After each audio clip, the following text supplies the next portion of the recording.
Summertime's coming up, and you know what that means. A stinkier ballsack is on the way. And if you're like McClay, not only do they stink, but you probably have been growing them out since November. But they deserve better. And we're here to help. The Performance Package 4.0 has arrived, and oh man, is it a game changer. Lawnmower 4.0 trimmer.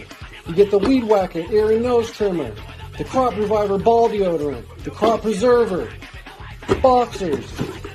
You even get a traveling bag. So get 20% off and free shipping with promo code Bogcast at manscaped.com.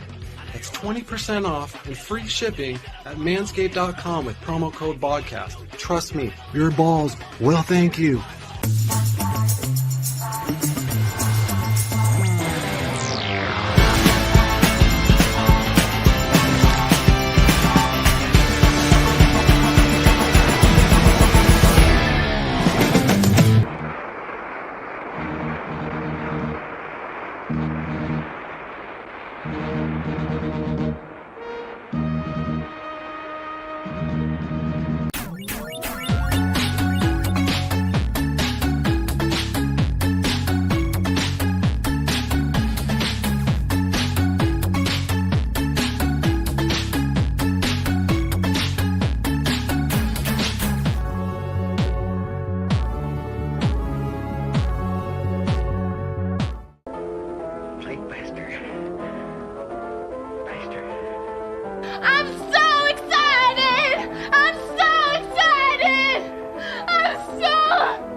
Dumb. Stupid. Crazy.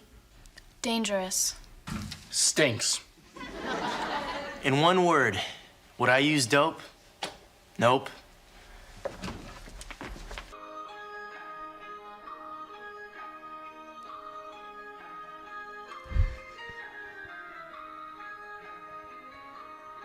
I don't know why I can't figure this out, bro. I thought it's like every other time, right? Before we get started, I am proud to announce that the Bogcast has officially partnered with Hempful Farms. These are products that I truly believe in and that I have been using for years now. Even Fabius and Gertie love their Paw Putty products. They literally have CBD for everyone. So if you want to save money when buying your CBD, just go to hempfulfarmscbd.com, use promo code BODCAST, and you will save 15% off when spending $35 or more. And you will get free shipping when spending $75 or more. So again, just use promo code BODCAST at the checkout and go to hempfulfarmscbd.com.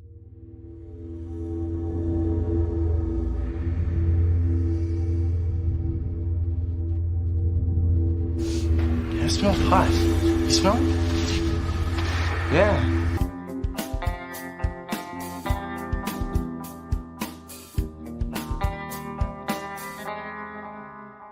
Where the fuck is McClay? The following program deals with a controversial subject. The theories expressed are not the only possible interpretation. The viewer is invited to make a judgment based on all available information. We'll do it live.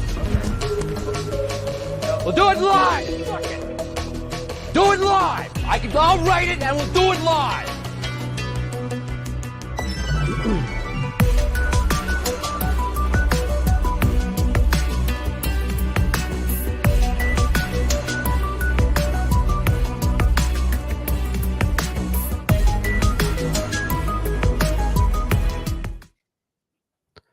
What's up, everybody?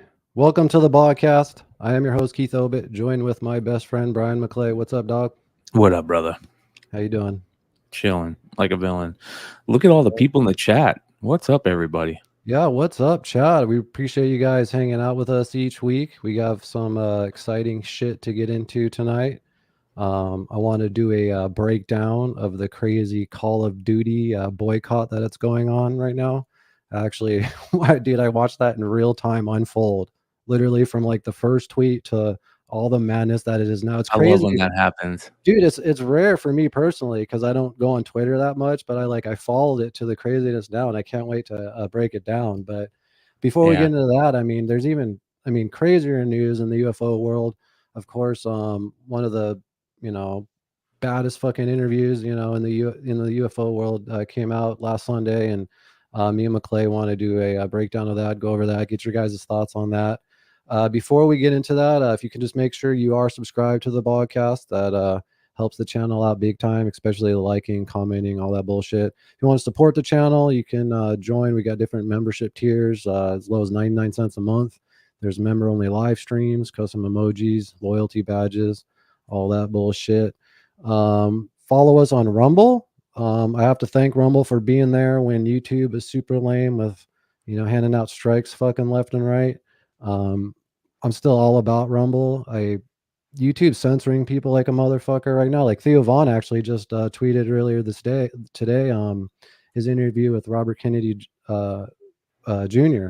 because YouTube took it off, and Theo's like, yeah, YouTube took this off. I just want this to live somewhere, so here it is on Twitter. And I actually shared it because I'm so sick and tired of this YouTube censor bullshit. But we are trying to get 100 followers on Rumble, so if you have a second to go over there and follow us. And there's also an amazing fundraiser going on for Andy. If you know Chris and Andy, they are two of the most just selfless, yeah, people just, yeah, I aspired to be them, just how just giving they are into the community and stuff. And she came down with the breast cancer, and insurance is being so fucking lame. It just pisses me off. So, if you have anything you can donate, even if you can't donate, just, sharing the GoFundMe. On the 25th, Sunday, the 25th, me and McClay will actually be going to Hemphill Farms to do a live stream down there. We have all kinds of like crazy prizes and giveaways, and everyone that donates will be put into like a raffle. We'll have like, maybe 3 or 4 grand prizes at the end of the event, and then just random prizes to give out throughout. And then we'll have like, cancer survivors. I think we're gonna have some musicians. We have all kinds of crazy ideas. So make sure to stay tuned for more information on that. And last but not least, before we get into all the crazy shit, what strain you smoking, McClay? I went and picked up some new goodies. It sucks when you go in and they only have like what's left for the day, because then you don't get as many like choices, which is one of the main reasons for going into a dispensary, in my opinion. But yeah, here it is. Oh, wedding cake stuff. Yeah, picked up some wedding cake. That's what I'm smoking on right now. Yeah, it's interesting. It's decent. It's an indica heavy hybrid. Oh, nice. Yeah, so good stuff. Word. I am currently hitting gummies, a sativa dominant hybrid weed strain made from a genetic cross between jet fuel gelato and peach rings. So a sativa hitting at 24.5%. I mean, that's actually pretty wild. Usually the sativas I know is hit between like, I don't know, 13 to 17. So yeah, if you're an old podcast listener, yes, sativa is for pussies. So I am a pussy tonight. But yeah, let us know what strain you are smoking. Each week I just pick a random person and send out some stickers and magnets to. Last week's winner, Jersey to the Bay. He was smoking on some Sunset Jealousy, which I actually want to check out. I looked it up. It's an indica, like pretty heavy. We just got to get your info, and we'll make sure we send that stuff out to you. Let me actually show you guys. Got some like the old Bogcast logos. Nice. Designed by McClay. Got some cool magnets and shit. Oh yeah. So, yeah, I think we have so much shit to get into as far as the UFO stuff. I think we should probably just get right into it, right? Yeah, let's do it.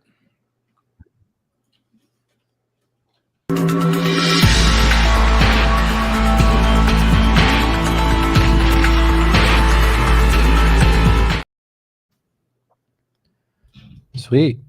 One of my questions for the poll tonight actually is, if you did watch the interview, do you believe UFO whistleblower David Grusch?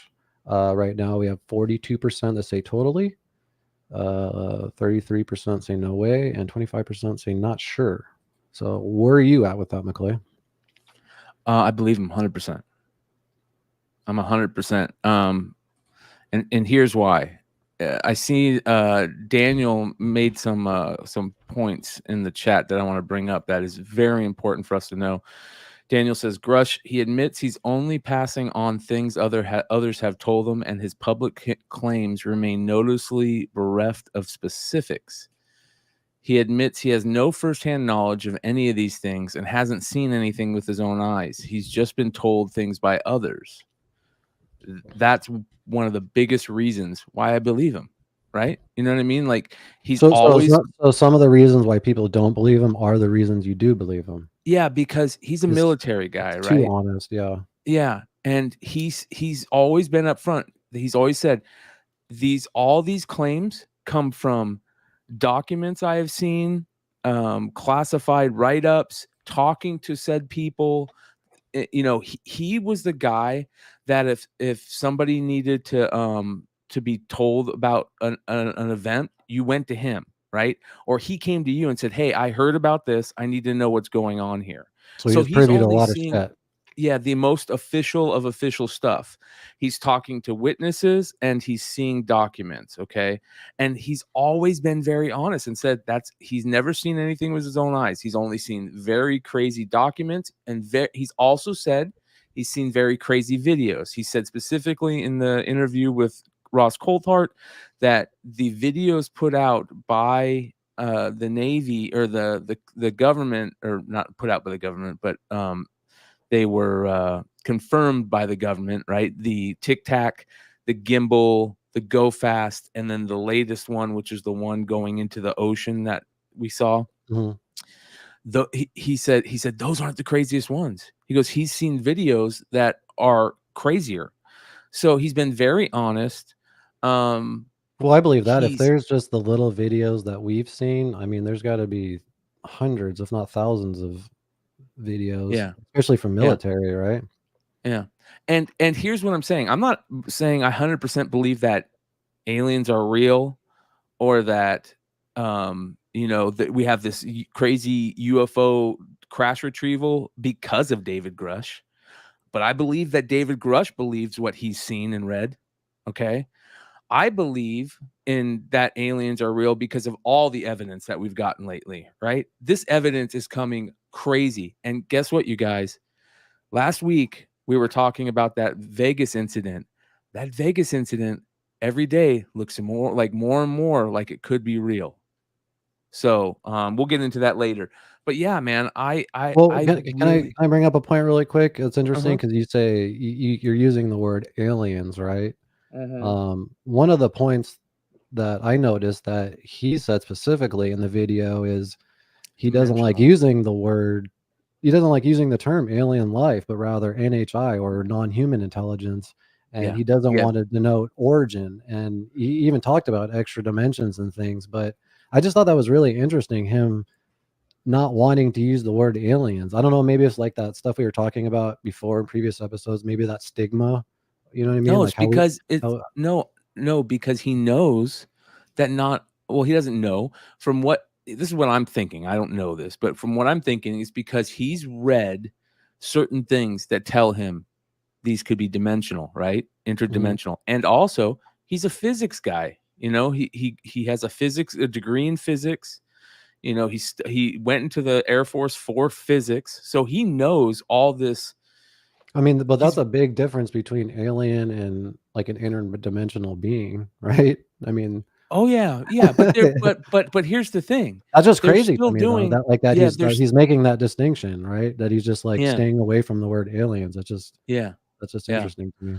Or you know, another thing could be that they're, and he said this on, I believe I remember hearing something about him say this, where he talks about how they also could be here for millennia. You know, they could not be alien. They could be, you know, here.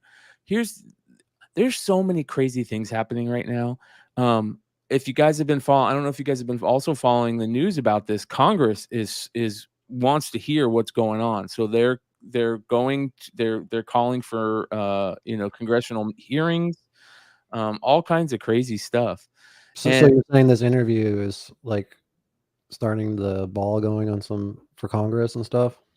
Yeah, big time. And people, it's crazy. ever felt like it, dude, the roller coaster ride of being a UFO enthusiast is crazy the last couple months, man, because it felt like we were going straight up. We're getting ready to hit that, and then we just go straight down. Yeah, we were like super disappointed. And that happened Yeah. like 3 times last year. Yeah. We're like, fuck yeah, finally. And then nothing. And then you're Yeah. right. These last 3 months, we've been just like, oh shit, oh shit. It's been like one thing after the other. Wow, dude. It's crazy. So not only that happened, you know, all the David Rush stuff is going on. We're still talking about that.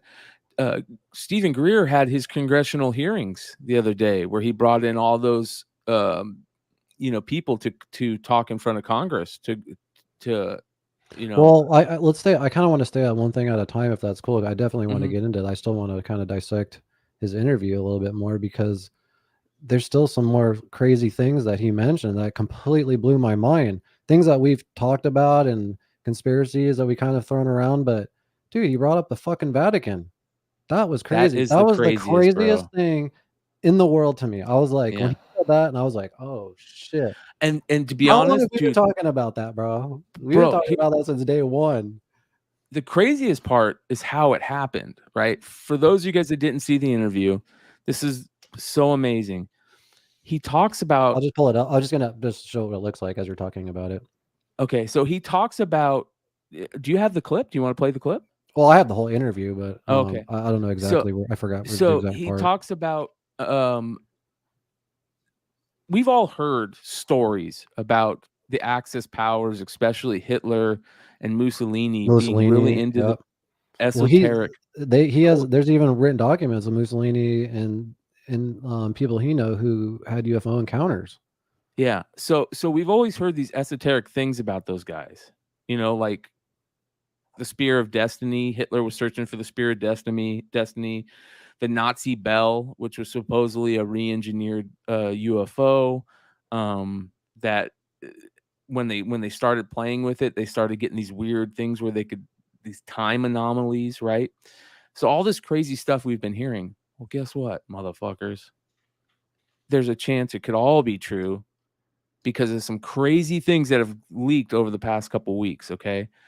First of all, that story, and I don't know if I've talked to you about this, Keith, but there was a recent news story about the Spear of Destiny and how Himmler found the Spear of Destiny, took the actual nail from the pieces of the nail out of the Spear of Destiny, recreated a fake Spear of Destiny to put those nails in, and then gave the real Spear of Destiny back. So him and Hitler had the Spear of Destiny the whole fucking time, right? Which is crazy. So can you talk about what that is a little bit more? What's the Spear of Destiny? The Spear of Destiny is a lot of people think it's the actual spear that pierced Jesus's side when he was on the cross by the Roman centurion, right? Was it Barnabas is his name? Or yeah, I think that was his name. Anyways, but that's not true. It was so back in the you know, Middle Ages, 300, you know, 400 AD, the time of Constantine, right? The original Constantine, the guy who okayed Christianity throughout the Roman Empire. His mother was really into Christianity. So she went all around the world, the known world at that time, looking for artifacts of Jesus, right? So she supposedly went and found the actual true cross he was on. She went and found nails that were part of the nails that pierced Jesus, right? So the Spear of found Destiny, him, or supposedly it's written. Yeah. So there's all these churches all over the old world that supposedly have these relics, right? And there'll either be pieces of bone from saints or pieces of the true cross or metal from the shavings of the nail. Yeah. Aliens. So the Spear of Destiny was always thought to be the spear. Is it Longinus? Maybe, I can't remember. Longinus or Barnabas. That what the fuck is it? So they tried to check to see if Jesus was alive still, and they speared him, right? And his blood, you know, came out. But it's not. The Spear of Destiny that Himmler and Hitler were looking for is a piece of the nail of the true that nailed Jesus inside they made like a relic that looks like the spear, quote unquote. Looks like a spear, right? But it's actually just holding. So basically all it is like a fancy thing to display a nail of the piece of the nail of the true cross of Jesus, right? So it came out recently that Himmler figured out where it was, went and stole it when the Nazis were romping through, the rest of France and Europe and all that stuff. Went and stole it. Hitler had it for a little while, and then Himmler went and took the nail out of it, had his own display thing made, put the nail in his one, and then put a fake nail in the one that's supposed to be the real one, right? So they were doing all this black magic stuff with the Spear of Destiny, right? And that's always been talked about, which is very interesting. So, okay, wait a anyways, minute. What does this have to do with aliens? Yeah, the reason I'm bringing this up is because it's like World War II craziness, like these weird tales that they're always looking for. Well, we've always heard about them and UFOs, right? Finding UFOs, either searching for UFOs, the Vril Society, where a bunch of who are the people that like sit around the table, like psychics that were searching for an alien race that the Nazis were having them do that. So it comes out, David Grusch does this interview, and in this interview, he has seen documents, official documents, that talk about in 1933, I think it was, I can't remember, in the 30s, before World War II, the Italians found a crashed UFO, okay? Mussolini found it. They had it. Nobody knew about it until the Pope, Pius II, went to America and said, hey, Mussolini has a UFO. That was the craziest part of the interview, dude. Yeah, that's how we found out about it. Pius II came and told us. Pius II helped us figure out how to get it. The United States in 1944, once we won the war, went in and scooped it up. At the same time that we were scooping that up, you got to remember the Russians were scooping up other parts, that could have been other crash retrievals, other scientists, other crazy stuff. There was this big like Cold War starting where it was the United States versus Russia trying to grab all the crazy documents, all the crazy science, all the crazy scientists and technology as fast as they could before the Russians could. And the Russians were doing the same. But we ultimately got lucky. to develop use against each other. Yeah. So that's crazy. So dude.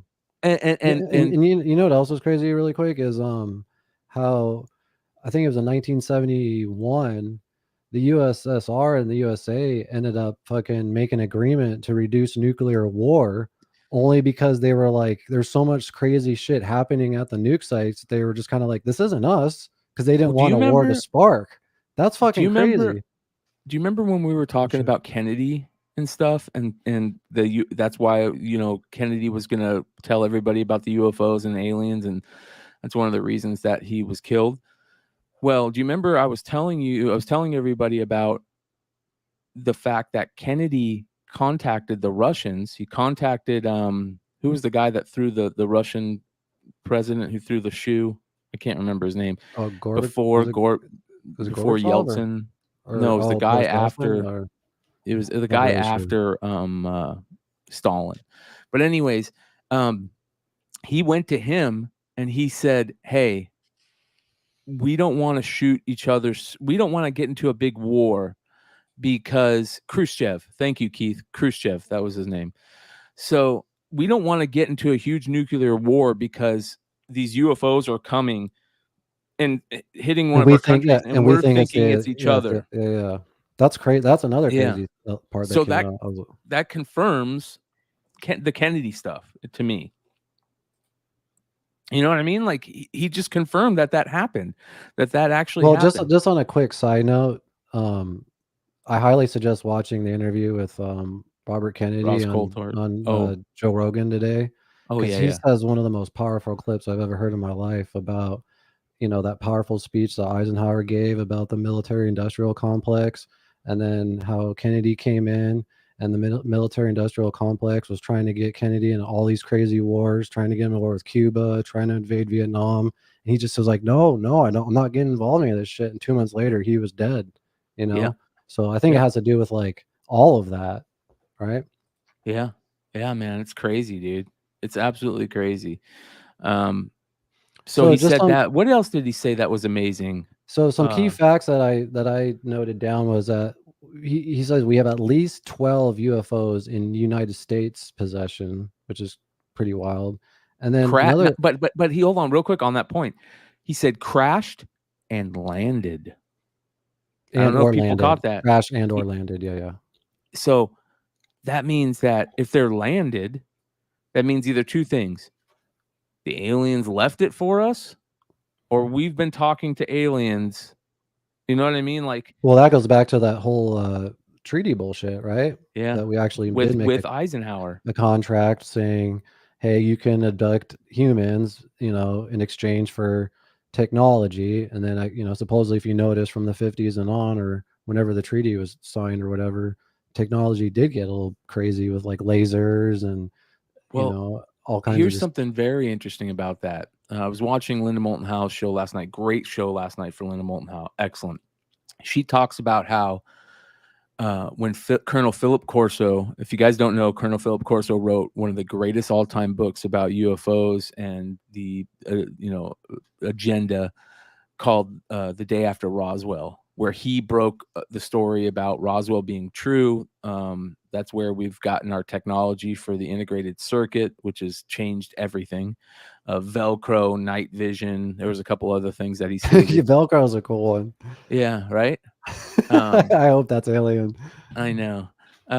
So I don't know if this was necessarily Velcro or like super like strong Velcro. I can't remember, but it was one of the ones. Anyways, Linda Moulton Howe said that, or Linda Moulton Howe said the other night that right before Colonel Corso died, he called her and told her that he saw one of the aliens. He was getting ready to die. He said, you need to come out. We need to talk. He said, he goes, Linda, he goes, they're not human. He goes, they took me. I said, I need to see one of these things. They took me into a warehouse. They said it's in this crate. He kept on saying crate, and you can only look in this crate. And he went and he looked at it. He said it was 4 to 5 foot tall, bluish gray skin, just like and he said he brought her to his house before he died to say, hey, this is real. This is not just me talking about this. This is real. I've seen them. And Philip Corso is the colonel. He was just under LeMay, who was some of the biggest military guys during World War II, and part of the testing of the UFO, of the atomic bomb in New Mexico. And Colonel Corso confirmed all the Roswell stuff back in the day, and people didn't believe that. Well, guess what? David Grusch also confirmed Roswell in that interview. He said he can't get into specifics because he's always said he can't talk about. He has to be very careful that he doesn't break laws and talks about classified stuff. But he said that he can't get into specifics, but Roswell did happen. So, well, another crazy point that he brought up that I thought was pretty wild that we've kind of talked about on the show before was how that some of the NHIs are or just evil in a way. They're like towards humans. They don't have good intentions, I should say, for lack of a better word.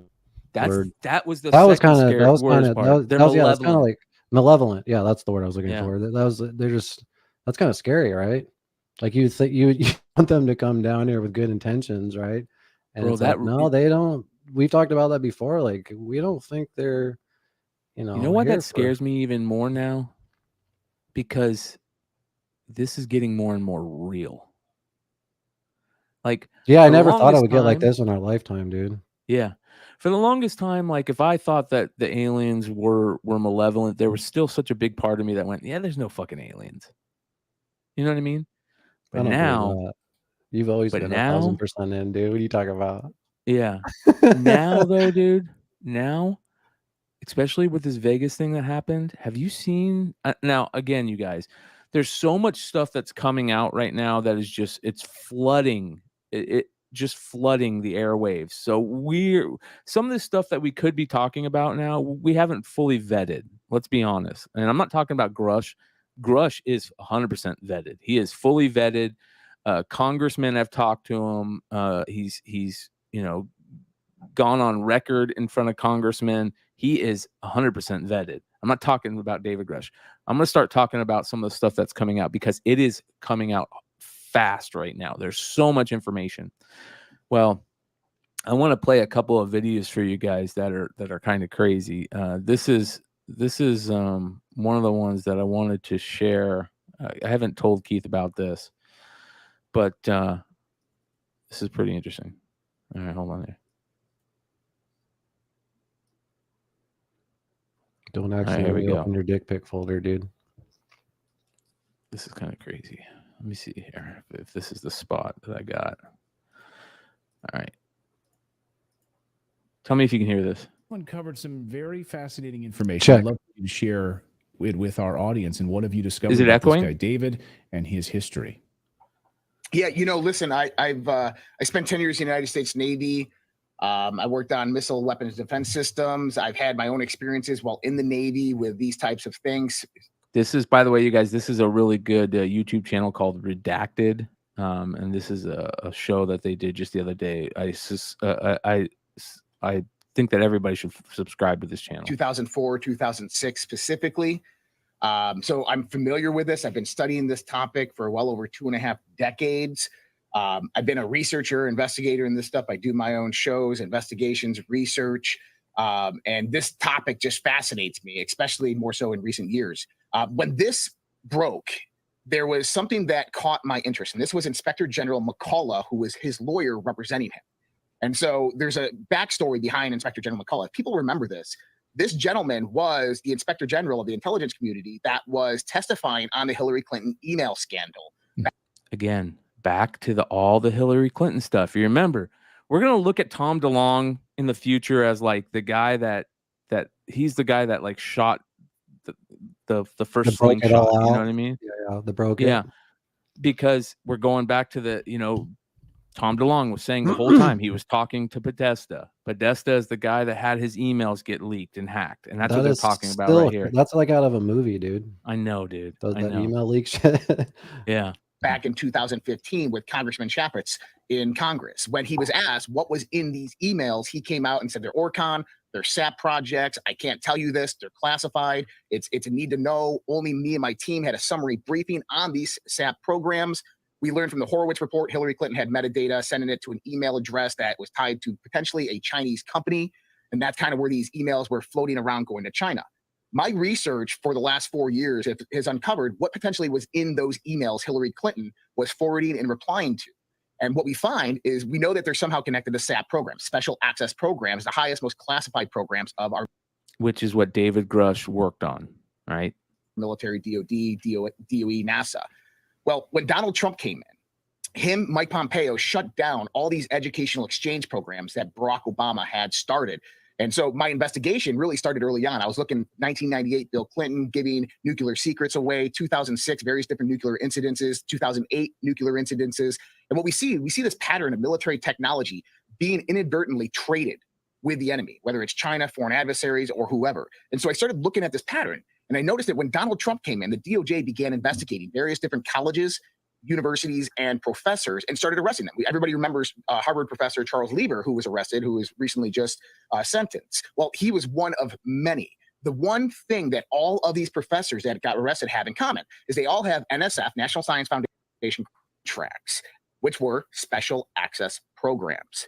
So by looking at this and kind of breaking it down, we come to find out that Hillary Clinton, the special access program emails that she was sending to this Gmail address that were potentially being looked at by China were the universities and the professors that were getting these grants to reverse engineer the various different technologies in these SAP programs. If we remember, Crazy, dude.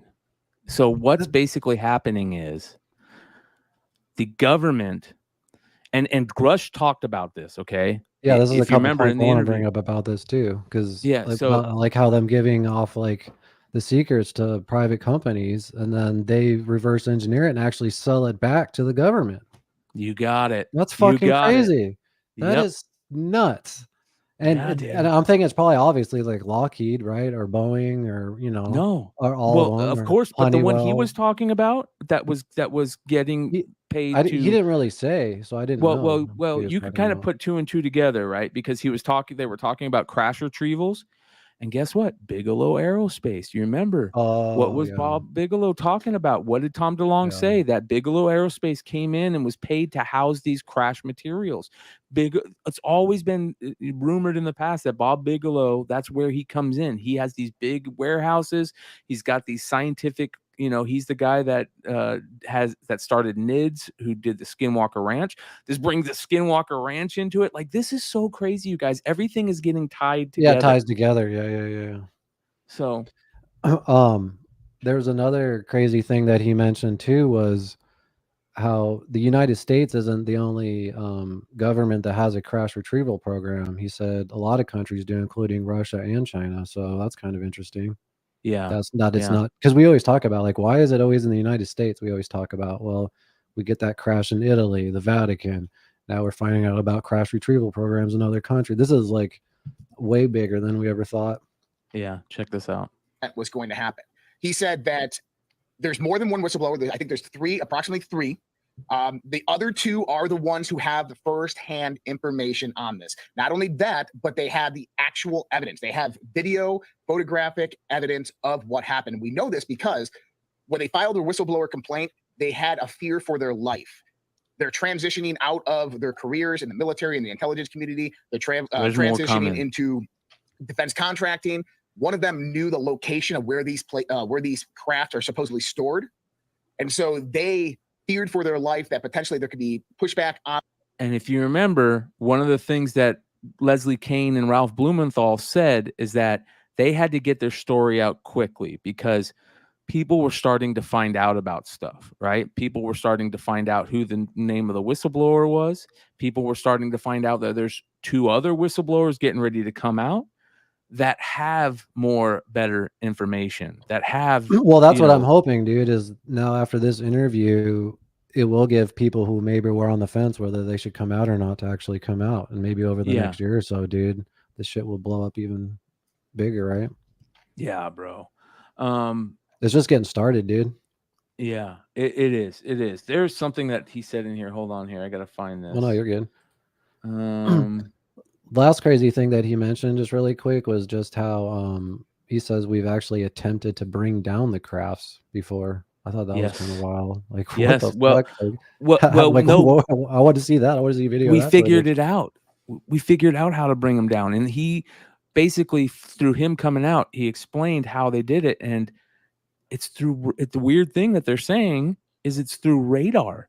So if we would lock on to these UFOs, right, and we were able to get a lock on them for longer than 60 or 90 seconds, for some reason it would bring them down. So the UFOs started figuring out, so supposedly, all right, so here's the crazy that wasn't from the interview, right? This is from somewhere else, right? Yeah. This part. Okay. All right, so here we go. go. What the fuck? I missed this part. I've got crazy shit to show you, man. So let's watch some of this. Seriously, and introduce these gentlemen to the former Inspector General of the intelligence community, McCullough. Hence, he enters the picture as someone who understands these SAP programs, been read into these programs from back in the day, and is now representing these gentlemen. And there's more here too, but I know you got some comments on this. Well, yeah, I mean, a lot comes to mind here, right? So that all sounds legitimate, right? That it absolutely sounds legitimate. But then my mind goes to the cynical. I've just become such a cynical bastard in my older age now. Like, and I know you are too, probably in that world covering these stories, which is, you see Senator Marco Rubio over a number of years, over the past few years, really publicly talking about this. And I've interviewed him a couple of times, not specifically on this subject, but where he has wanted to extend, of course, the Space Force, the concern about this threat right? And this is where I wonder if these guys are being fed this information. They're being fed this information to come forward in front of these members of Congress. So remember what I said the other day? Like I was worried that there was some type of disinformation program going, like at the same time that I was worried about, you know, because I was worried that maybe this Vegas thing was some type of disinformation program. And I think that's kind of what he's saying here. Scare these members of Congress on purpose. See, this is where my cynical mind goes, right? So they're scaring them on purpose. They immediately hook them up with the former head of the Inspector General. We've got a great lawyer for you. By the way, he's read in on this. He'll take care of your whistleblower complaints because, as you know, whistleblowers very often have a difficult time even getting lawyers. Often even private practice is very difficult. So the fact that they got the guy to protect them in this way, you know, raises alarm bells for me. So are they being used?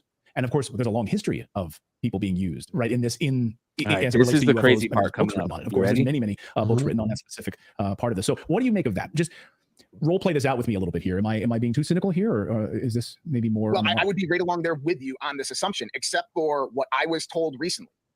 One of these whistleblowers is a retiring Air Force pilot who was the pilot in the 1990s of the Varginha incident in Brazil. Guess what, James Fox?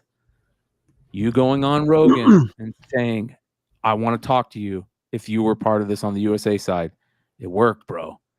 And guess who's talking to this fucking pilot? I guarantee it's James Fox. It's gotta be. It's gotta be. He's all over it, dude. He puts 200% into this shit, and he's constantly tweeting about it. I'm sure if we looked him up on Twitter, he might even be talking about it. Here we go. He is the one that went down there with the military, recovered the 2 alien bodies and the alien aircraft that James Fox did the Moment of Contact with documentary. He is the man who was there, who did this event. He, along with the other ones, are the ones who provided this evidence. They've been in part of these programs for a while now. And that's kind of all. So one of the Varginha pilots that's picked up the alien bodies is one of the other whistleblowers. No way. That's fucking awesome, dude. That's amazing. You can say on that matter, but there is a lot of legitimacy behind these other 2 whistleblowers. I wish we could make ourselves talk this fast. So I want to talk about the whistleblower piece of this, because here's what I think. I think absolutely that's the case, that we've had recovered craft. I think the sources that I've spoken to over the years have confirmed that to me, that we have recovered craft, that they've actively been doing the reverse engineering, recovered bodies, all of that, I believe 100% is accurate. The question I have is, what do they do with that information now? Why are we starting to hear about that? Are they going to treat it as a threat? Right, here we go. And get us Remember to be scared talking of about it the in order military-industrial to complex. further build up the military-industrial complex? And that's, so I don't discount that part of it at all. I'm 100% in on that. It's the, what do we do with that info piece that I'm worried that some of these whistleblowers, maybe they're being used in some way. And that's what I'm scared about. I want to believe that these whistleblowers 100% accurate. They're coming through because they have real concerns and they are bringing this forward. What do you say to that? I'm just curious your thoughts on that part of it. Yeah. Listen, man, I've thought about Project Bluebeam for the longest time, that one day maybe these people are going to try to utilize this technology to usher in a new space race, a new weapons race, to go out and, to pump up the military-industrial complex. I think her name is Carolyn Roslin, who was a former lab assistant to Wernher von Braun in the 1970s on his deathbed, who talked about the originations of Project Bluebeam, of how they'll use this technology against us when it's really going to be us, a breakaway space civilization. I think that what we're seeing right now, and this is what I've seen in the overall global unfolding conspiracy, is that we have multiple factions that are rising up to the power base, that are fighting against this westernized New World Order. We have the Eastern New World Order that's formulating, and you have various factions that are pushing back against it. And like the Donald Trumps, the Elon Musk, these people that, are elitist, but they're like, hey, look, we're not all about everything else that's happening here. We want sovereignty, we want freedom, we want liberty, we want freedom of speech. And I think these people are helping to push this information to come forth, because the sooner people can learn about the lies and the deception and the secrets and get this information out to the public, the better it helps to bring down these people that's deceived us for a very, very long time. Here's the crazy one interesting part of this is one of the words that has been discussed within this congressional hearing with these whistleblowers is the word supernatural. Supernatural, dude. Supernatural. You know what That's this where does? Skinwalker Ranch comes in, all right? All this weird, crazy shit, this Vegas stuff.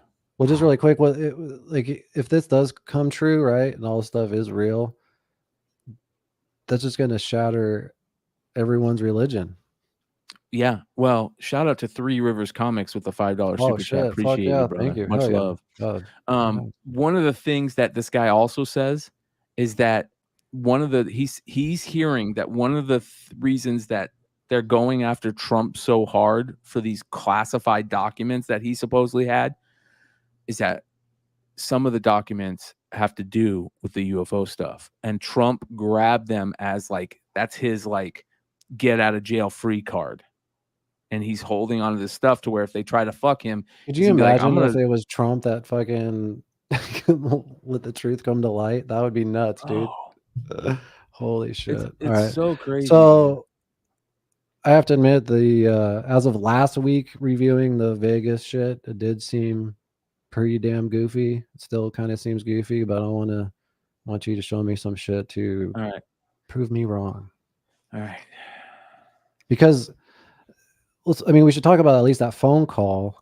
I mean, the guy just didn't. I think if you saw an alien and you called 911, you'd be like freaking out. This guy just Well, sounded like, you can tell that he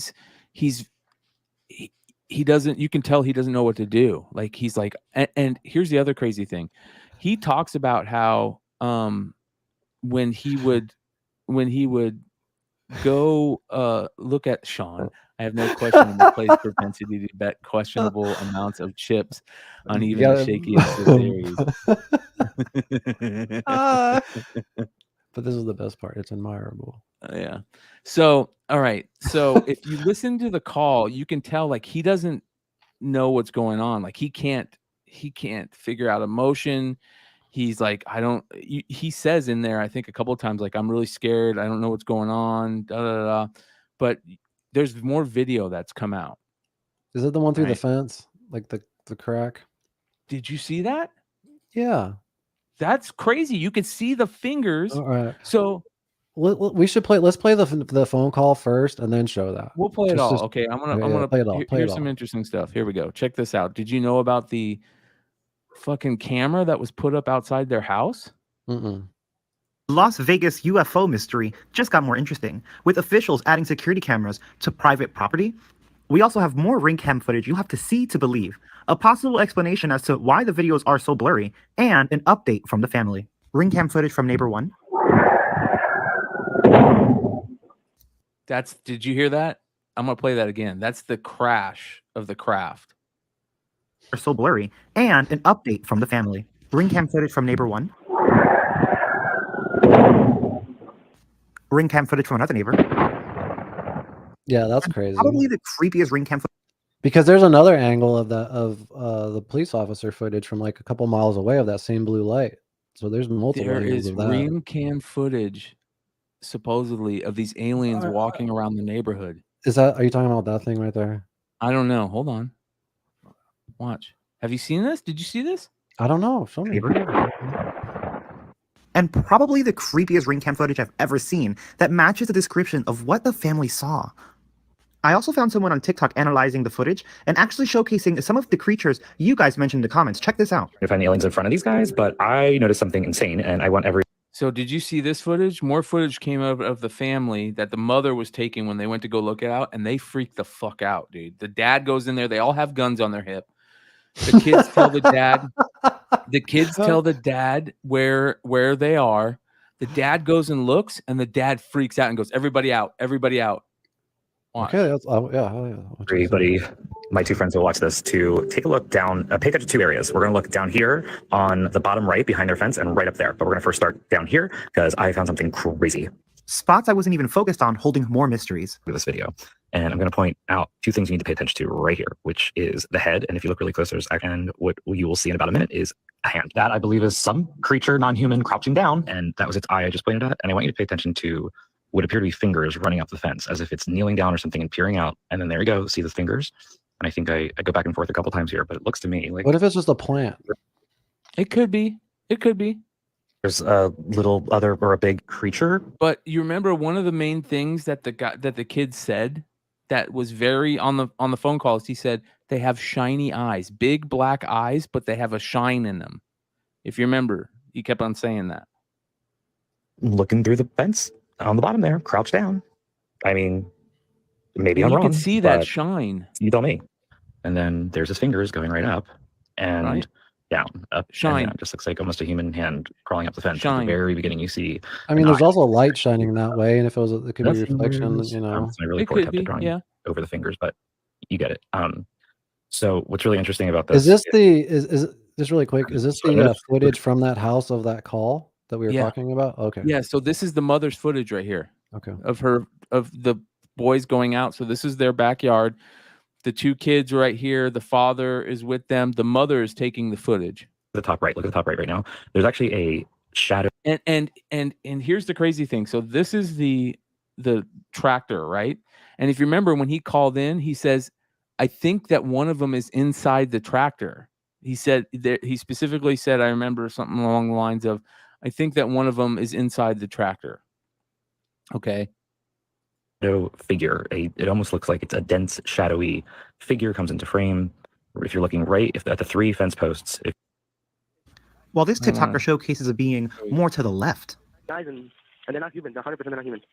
Equal person beside it, and another one's inside, and it has big eyes and looking at us, and it's still there. So that's the phone call right there that they were just playing. Okay, where is this on your property? In my backyard. Big eyes. They have big eyes, like I can explain it, and big mouth. They're shiny eyes, and they're not human. They're 100% not human. Now, this is likely why all videos come out. Didn't you say they were 8 feet tall? He said that they were 8 to 10 feet tall. Yeah. And that's okay, because there's always been talk about how there's big grays and small grays, right? There's big and small.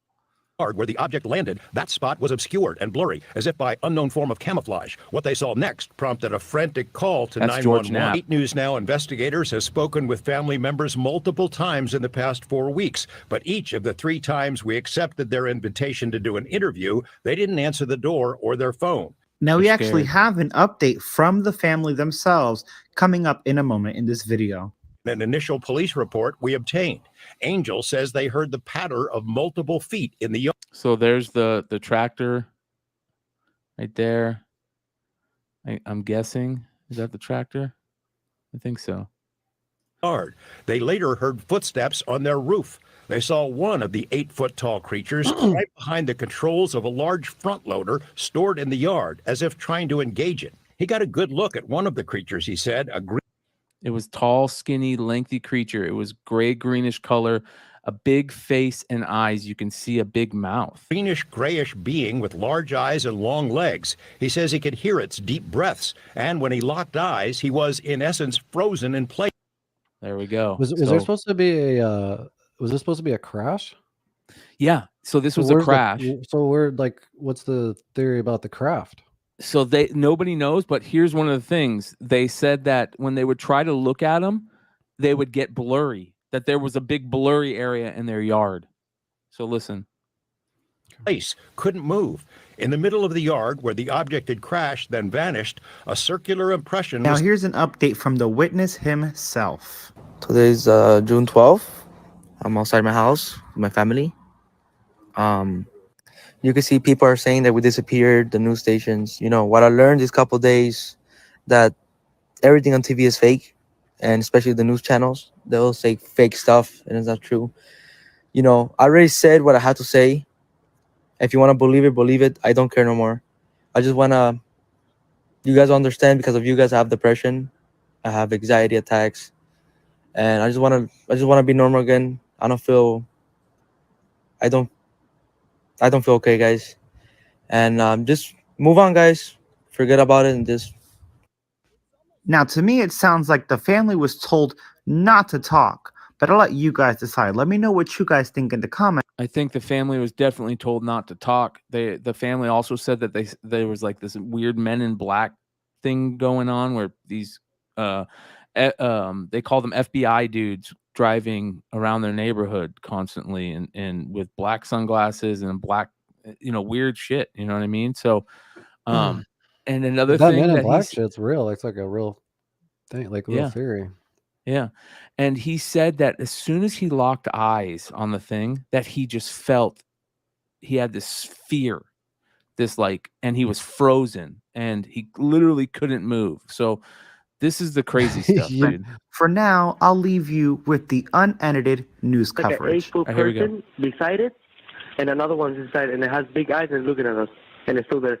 Someone calls 911 reporting 2 large figures in their backyard. No, I'm so nervous right now. The 8 News Now investigators obtaining another officer's video as he's sent to the Northwest Valley home. I have butterflies, bro. Everyone saw a shooting star, then these people say there's aliens in their backyard. By now, it's more than an hour after that bright light. Officers meeting up with the caller and his family. What'd you see? It was like a it was like a big creature. A big creature? Yeah, like around 10 feet tall. I'm not going to BS you guys. One of my partners said they saw something fall out of the sky too, so that's why I'm kind of curious. Did you see anything land in your backyard? Or they see like a big? That's what they say. They see like a big something with light. What I saw right now, I do believe in it. Police walk into the backyard to investigate, but Metro blacked out that part of the video because it's considered private property. Bullshit. I think that's bullshit. Check this out.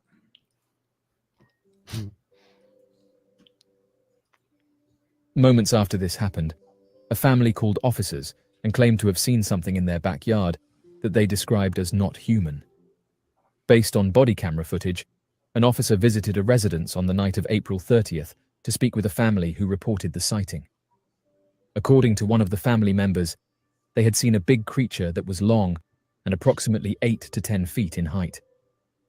The law enforcement officer informed the family that he was investigating their claims, as a fellow officer had witnessed an object in the sky that matched the family's description approximately 8 minutes beforehand.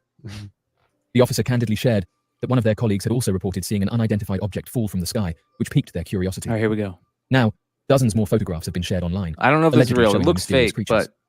As of right now, various residents have come forward with their own reports, backing up allegations that 2 mysterious creatures were seen running throughout the area. I hope that's real, though. This is where things take a strange turn, as some of the residents have come forward and said that the creature didn't appear human, and even described them as having the ability to go invisible. Now, a man who wishes to remain anonymous has said that he captured one of the creatures running through his backyard. He said that he heard noises coming from outside, and so decided to investigate. When he looked outside his window, he could see a large 8-foot-tall creature looking directly at him. His porch light turned on, which gave him a much better look at the creature, which he described as having olive green skin and 2 large black eyes. He noted that he was able to take 5 photographs, but said that this was the best one. He said that if it wasn't for the outside light automatically turning on, then it's likely that he wouldn't have seen it. The man turned the brightness up on the photograph and said that you can see its thin skin along with its head and large black eyes. This is just the latest news to come from this mysterious event, and it seems that as each day goes on, more and more details are being revealed. Various other residents have come forward and said that they witnessed something strange hit the ground, while others said that several days before this, a large silent craft was observed flying over the area. The declarations have been confirmed by the Las Vegas Metropolitan Police Department. According to the audio recordings that were taken directly from the officer, a man claimed to see a figure standing at 8 feet. What the fuck, dude? Like, what is going on, bro? This is crazy. This is so crazy, dude. I don't know, man. I'm on the fence about that one. I mean, it is crazy. It's interesting. That blue light's crazy because there's definitely multiple angles of that. But I don't know. Part of me thinks it's like a prank that they didn't think was going to get this big, and now they're just running with it, you know?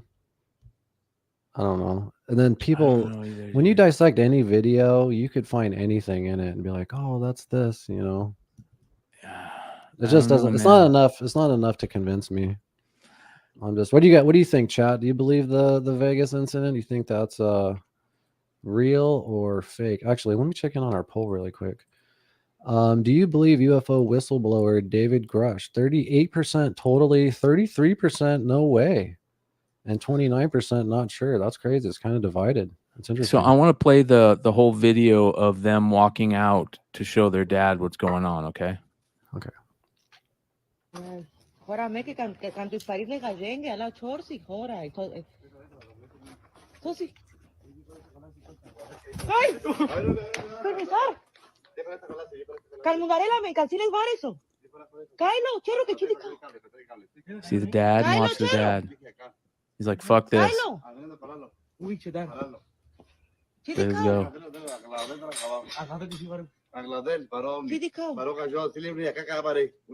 See, big eyes. Kai, chero.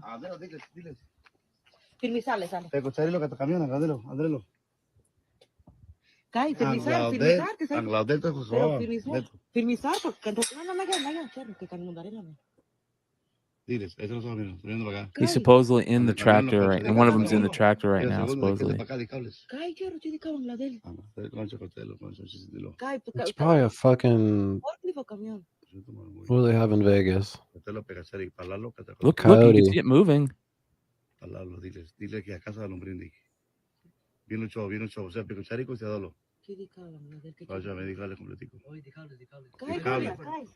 Cotelo de que acá, dile que acá callale, hay muy pelón, sí, pelón, varón, pelón. Echalo que a dos dijeron de Concha, que la de que chuca abajo. Anyways, check this out. Dude, So if that this is was what if they that was an said. alien creature back there, and I actually thought that, I'd probably be screaming like a girl. So Don't supposedly, you think you'd have a bigger reaction than that if you I actually don't know, dude. thought, I don't know. if you just saw something with big eyes? Well, you you know? heard them scream. They screamed when they I know, they but they're saw just him. like chilling. They're like, you know what I mean? I'd be like, holy shit, what the fuck? This is get all, you know what I mean? Get the cameras or, you know, or whatever. You don't Like, know there's like, until you're in they're that just like, situation. well, that's why, like, I can't understand what they're saying either. Well, That I'm going to sucks. tell you. So this is supposedly some of what they're saying. They're saying, come down here. Tell him about the Yeah, spot that's by what the I trucks. think. Stealing Cadillac converters.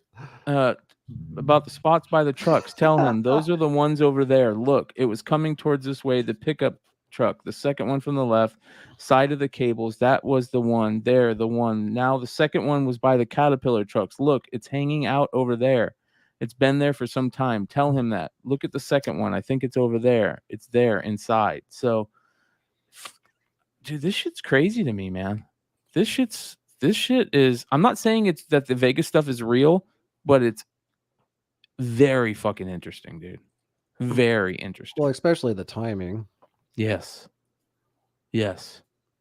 I mean, And- usually there's certain weeks on the podcast we've had, not recently, but you know, over the years where there's not any UFO news, right? Now it's like every other almost every day there's new UFO news now. Yeah. So anyway, real quick, don't forget to in the chat let us know what strain you are smoking. Each week we pick a random person to send out some stickers and magnets to. Last week's winner was actually Jersey to the Bay. He was hitting that Sunset Jealousy I want to check out. It's an indica. Yeah, and like I said, if you don't smoke and you just still want to enter to win some free shit, just lie, because I won't know. And then you still have a chance to win some stickers and magnets and stuff. So, all right, do you have anything else or? Yeah, lots of shit. stuff. Oh, So there shit. was, I mean, not a ton of stuff, but there was congressional hearings with Stephen Greer, and this is one of the craziest things that's come out of it. Since we have to be brief, I have already given all pertinent information and supporting documentation to the Senate Intelligence Committee and Arrow. They informed me that all of my information will be recorded for public record and shared with Congress. It is that important. In 2010, I was selected to go down to the South Pole Station in Antarctica for an entire year by Raytheon Polar Services as an employee of a third-party contractor for the National Science Foundation. I function in a dual-role capacity as a tradesman and a firefighter. My responsibilities required me to be more informed than most of my crew and offered me complete access to the facilities. What I learned from this unique experience needs to be shared with the entire world. The technology at the South Pole Station certainly can do what it is presented as its primary purposes, and unfortunately, much more.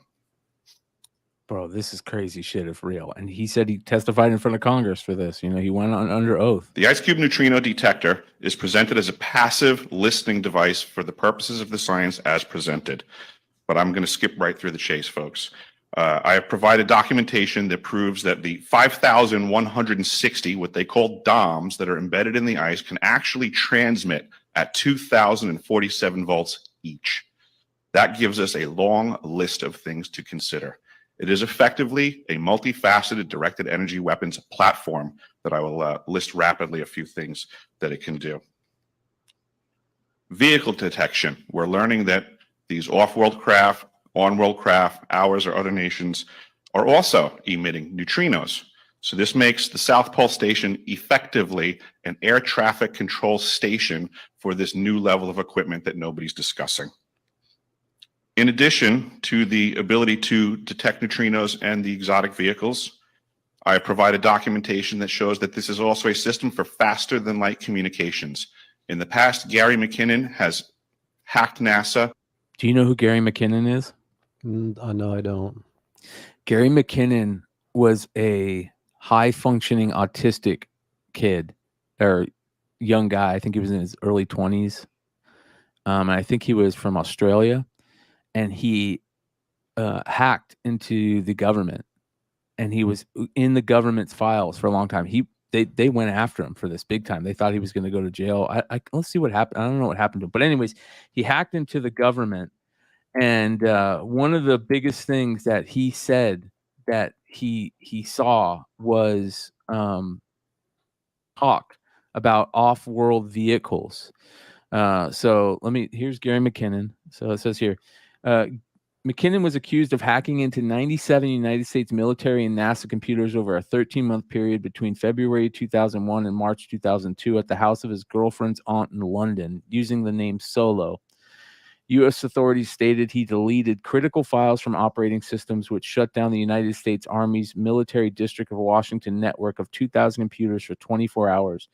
He also posted a notice on the military's website, quote, "Your security is crap." After the September 11 attacks in 2001, he allegedly deleted weapons logs, rendering its network of 300 computers inoperable and paralyzing munition supplies. So one of the things that he said that was in there, I got to find this. It's crazy. He says, in an interview with televised on the BBC's Click program, he stated of the Disclosure Project that, here we go. McKinnon has admitted in many public statements that he obtained unauthorized access to computer systems in the United States, including those mentioned in the United States indictment. He states his motivation, drawn from a statement made before Washington Press Club by the Disclosure Project. The Disclosure Project is what we're talking about today. They did the same thing back in 2001 that they did today with the guy that we're listening to. Was to find evidence of UFOs. That's why he was hacking, right? All of which he states to have proven through his actions. In an interview with the BBC, he stated of the Disclosure Project that, quote, "They are some credible, relied upon people all saying, yes, there's UFO technology, there's anti-gravity, there's free energy, yada, yada." He said he investigated a NASA photographic expert's claim that at the Johnson Space Center Building 8, images were regularly cleaned of evidence of UFO craft and confirmed this, comparing the raw originals with the processed images. He states to have viewed a detailed image of, quote, "something not man-made and cigar-shaped floating above the northern hemisphere," and assuming his viewing would be disrupted to the hour, he did not think of capturing the image because he was bedazzled and therefore did not think of securing the screen capture. So he also says that there was a bunch of like off-world crafts and there was a space force and all this crazy shit. So I'm going to continue playing this. Well, that I will. McClay, I would rather listen to you tell me about the video than listen to that guy talk. Well, this is important what he's about to say right here. So Okay, let me continue playing it. News.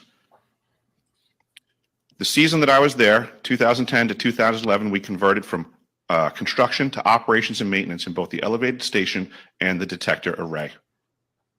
Unfortunately, when they first fired it up, that was when we had the earthquakes in Christchurch, New Zealand. There was 2 incidental shots before they were able to target it correctly. This is an earthquake generating device as well. This is weapons, right?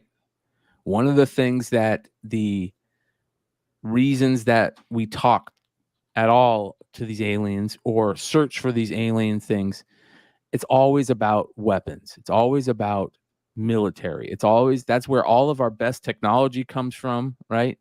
It's always about weapons. And we got to feed that military industrial complex. There you go. And never ending fucking wars. And if we're getting technology from aliens, whether they're different species, whether they're aliens or whatever, and maybe we've gotten that technology and that's why these other beings are coming to us to try and stop us, like this is all just crazy to me. It's got my mind going everywhere. I like to talk about all the conspiracy theories. They're all interesting, you know, because I mean, nowadays conspiracies, what do they say? The difference between a conspiracy theorist and a non-conspiracy theorist is about 2 weeks. Yeah. They almost all come true now. Yeah. I mean, I hate to say, like, remember all the crazy shit Alex Jones used to say? Like back in 2013, he was talking about that fuck island and Epstein, and we were like, what? Yeah, what? No, what? There can't. No, there's no way. Sure as shit, there's a fuck island. Yeah. Did you watch the Weaponized podcast the No. other day? George Knapp and I didn't get to see it yet. it's really good. If you guys haven't got a chance, they talk about some pretty crazy stuff. So go check that out too. I won't spoil any of that. Word. But yeah, man, UFO stuff over the next couple of weeks is going to be absolutely crazy. Yeah, I'm fucking tripping out on the poll results. What are the poll results? They're just kind of even, just Yeah. as far as people, whether they believe him or not.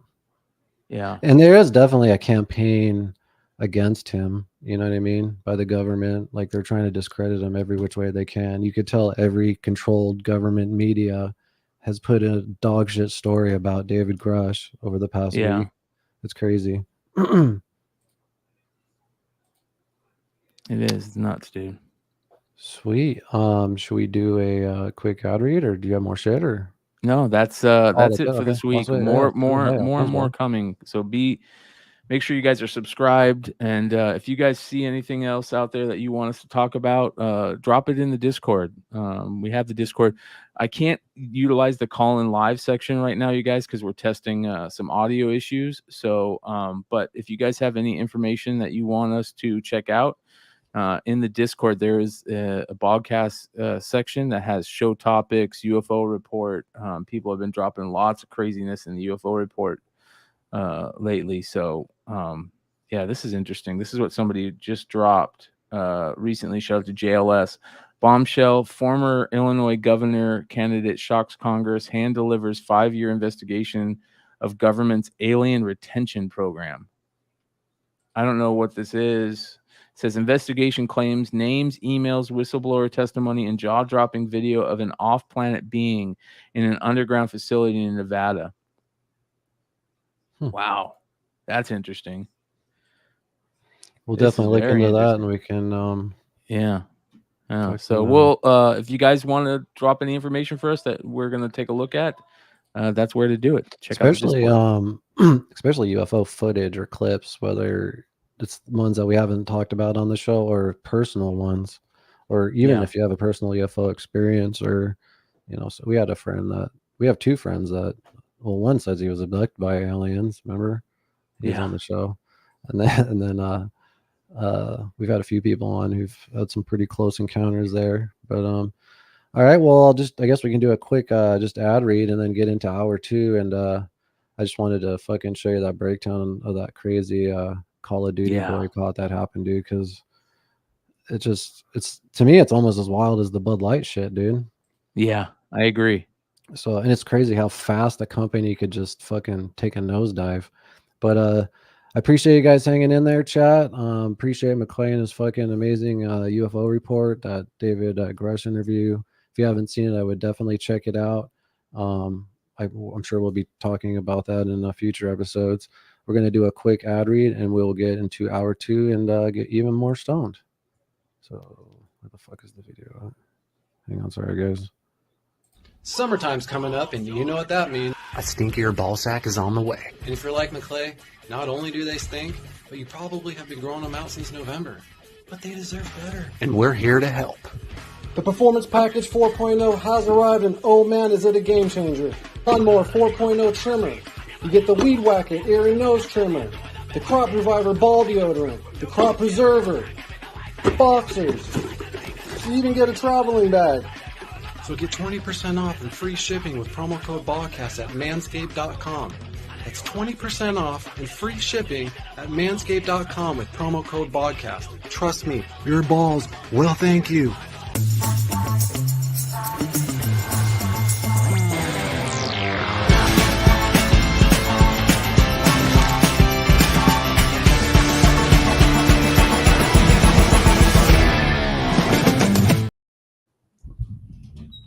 Dude, I have some funny shit to show you really quick before we get into the Call of Duty stuff. Remember, we made fun of this dork a long time ago, probably a year ago on the Bogcast. And now he's like a major story in, like, what is this called? Dexerto? Yeah. Dexerto. Kick streamers accused of playing Fortnite with kids in hopes of converting them into Christianity. Remember this fucking guy? Yeah.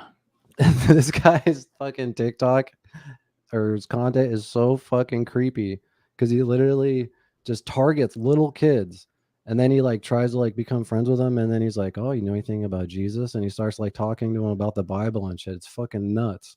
I just thought that was funny, dude, because I love it, like when we make fun of somebody, you know what I mean, and all of a sudden it's like It's like now he's everywhere. Have you ever seen the AI Jesus? I don't think so. Oh my god, bro. So there is an account that did a thing called Ask. I think it's called Ask Jesus. Is that what it's called? And he made AI. Let's see if I can find it. I'll save it for the end of the show. Okay, So cool. stick around for the end of the show. Word. You know what's crazy is how, like, no matter what happens, like just anything, any event, any moment, two people can see that event or moment and then just see it completely differently, and then two narratives are created from that. Does that make sense? No matter what Yeah. happens, it's just like no matter. It's like with everything, like everything just has to be, you know, political, right? So that's why this like Call of Duty shit was so fucking crazy to me, because first off, I just want to explain like what did happen, which was a group of like Armenian parents went down to protest the LGBTQ agenda that was going on in their K-6 school. So they were protesting that, and then Antifa found out. They went there, and of course it was just a few people who were like some, you know, bad apples that, you know, created fucking some fighting and shit, and all hell broke loose. So you can actually see it here.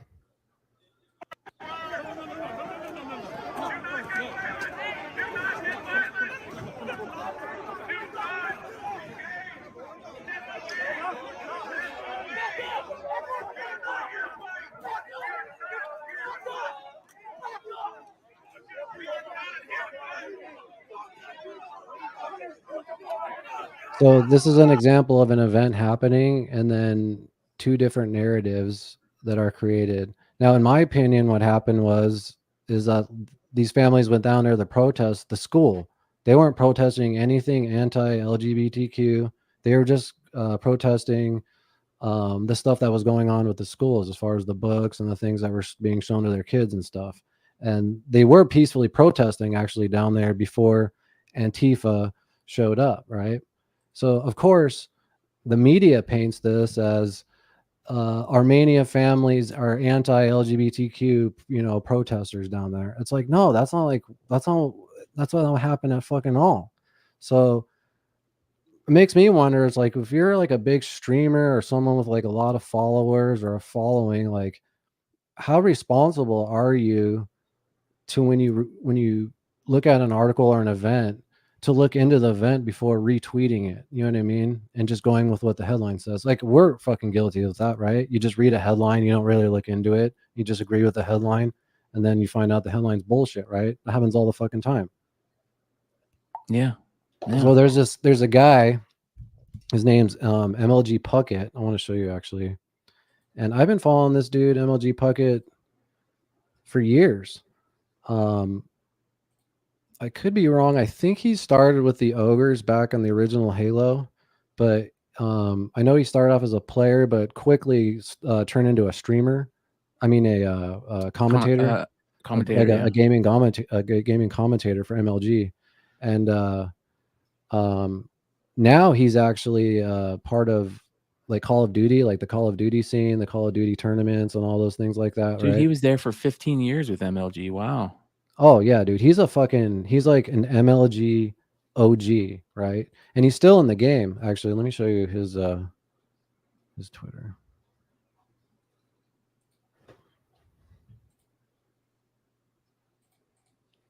So from Twitch to TV, esports, Hall of Fame broadcaster, player, executive producer, tournament lead, and commentator since 2002. Like I said, he's in the Call of Duty like tournament scene, right? So let me find this tweet really quick. He posts that event that I just showed you, right? But this is his tweet.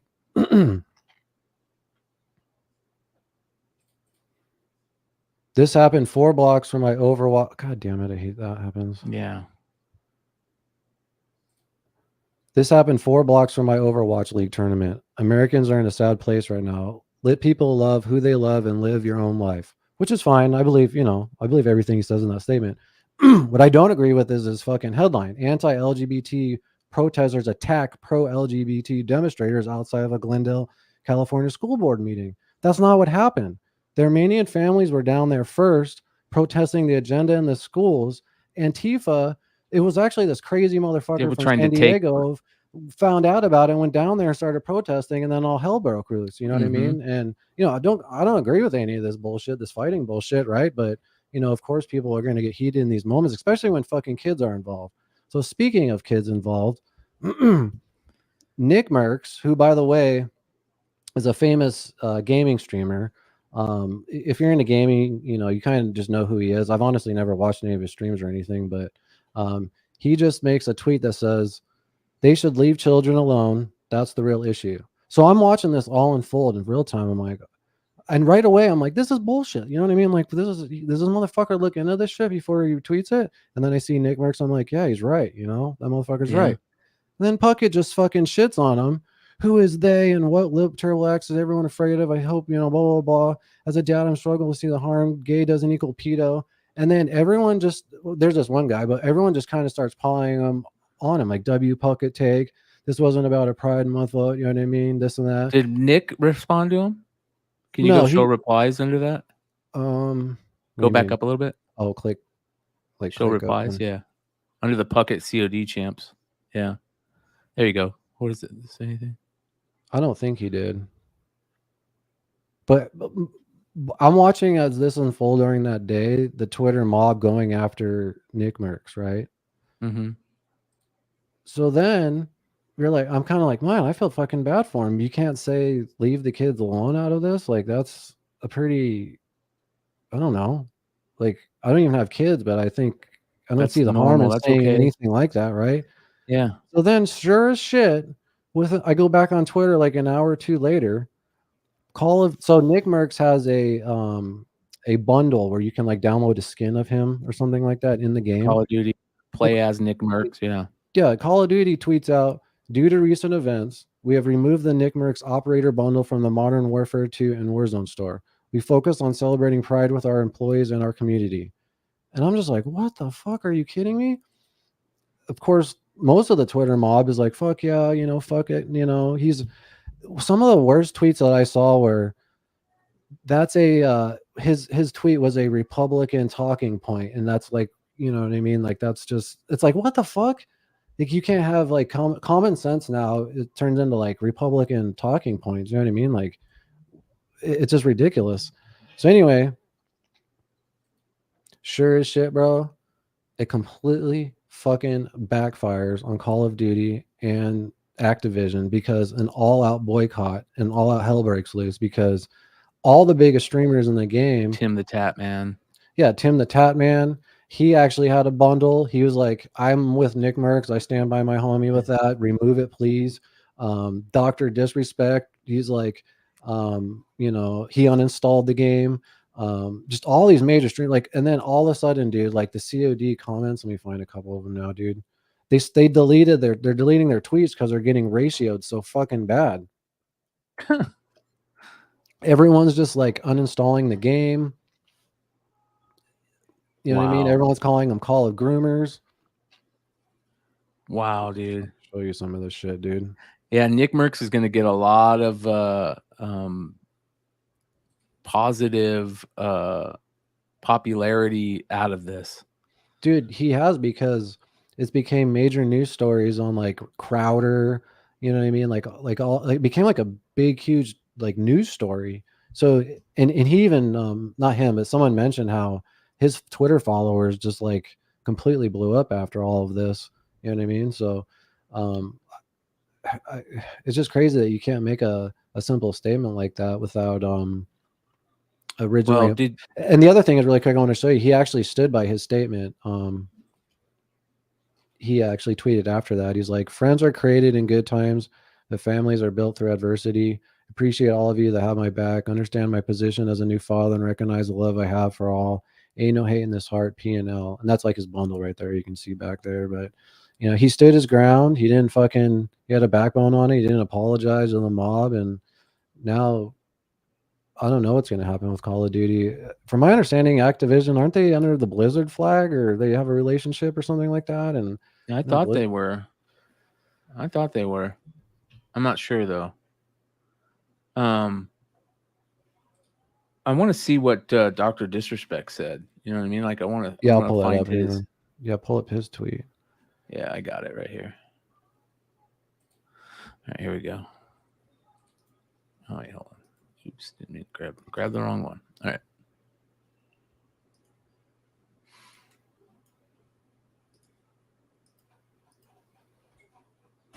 Is uninstall the game. Number one.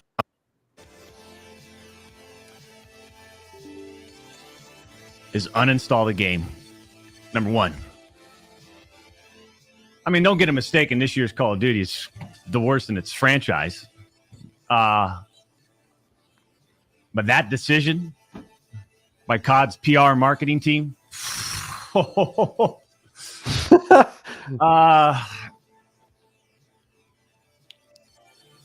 tell you right now, man. That's a tough one. That's a tough one to digest for the two-time. I feel like, A, they either need to apologize publicly to him or reinstate his bundle in order for me to consider playing Call of Duty again. That's where I'm at. Wow. Dude, let me tell you something. The Twitter mob that I saw that first went up at Nicmercs was nothing compared to the boycott that I saw after that. So let me show you an example. Call of Duty just fucking tweeted 39 minutes ago, and look at the responses already. Call of pedos, rise of the groomers, leave kids alone. Leave kids alone. Bring back the Nicmercs and Timmy Bono so I can buy both of them. Leave kids alone. So is everything that Call of Duty is posting? Leave kids alone. Leave kids alone. Leave children alone. Like they're just getting ratio like a motherfucker, and they're actually deleting tweets now, dude. It's hilarious. Wow. Bro. All because, listen, in my opinion, if Chris Puckett would have just looked into this fucking story and just didn't post a misleading headline, you know what I mean? This would have never happened to Call of Duty. I mean, I mean, I'm kind of glad it did because it just it almost exposes the people themselves, right? These fucking, like, I don't know. It's a pretty amazing. Like, if you look at this, like the response, what if I told you this isn't the biggest announcement even expected today? More people, like all these people are Cloaksy has uninstalled Call of Duty. It just keeps going, man. Like, wow. Everybody's just supporting. If Call of Duty comes out and apologizes and puts the bundle back, it's not going to look good. It's a lose-lose situation for them. Yep. Don't fuck because around. because then the other side will be mad again. Yep. Well, here's the problem with that other side. That other side has no problem attacking the people that it so-called supports, right? And I don't consider that support. I consider that fake support. Like if you're following somebody and then you want to cancel them all of a sudden, like after you've been it's so dumb, dude. It's so weak, I can't believe that for that one tweet to see everybody go after him literally within like 20-30 minutes after that tweet. I was like, what the fuck? What is Nick? Has Nick made any comments about it? I'd love to see what he says. Oh yeah, there's a couple of clips of him. I can actually find them, but like this is like on the quartering with 500,000 views.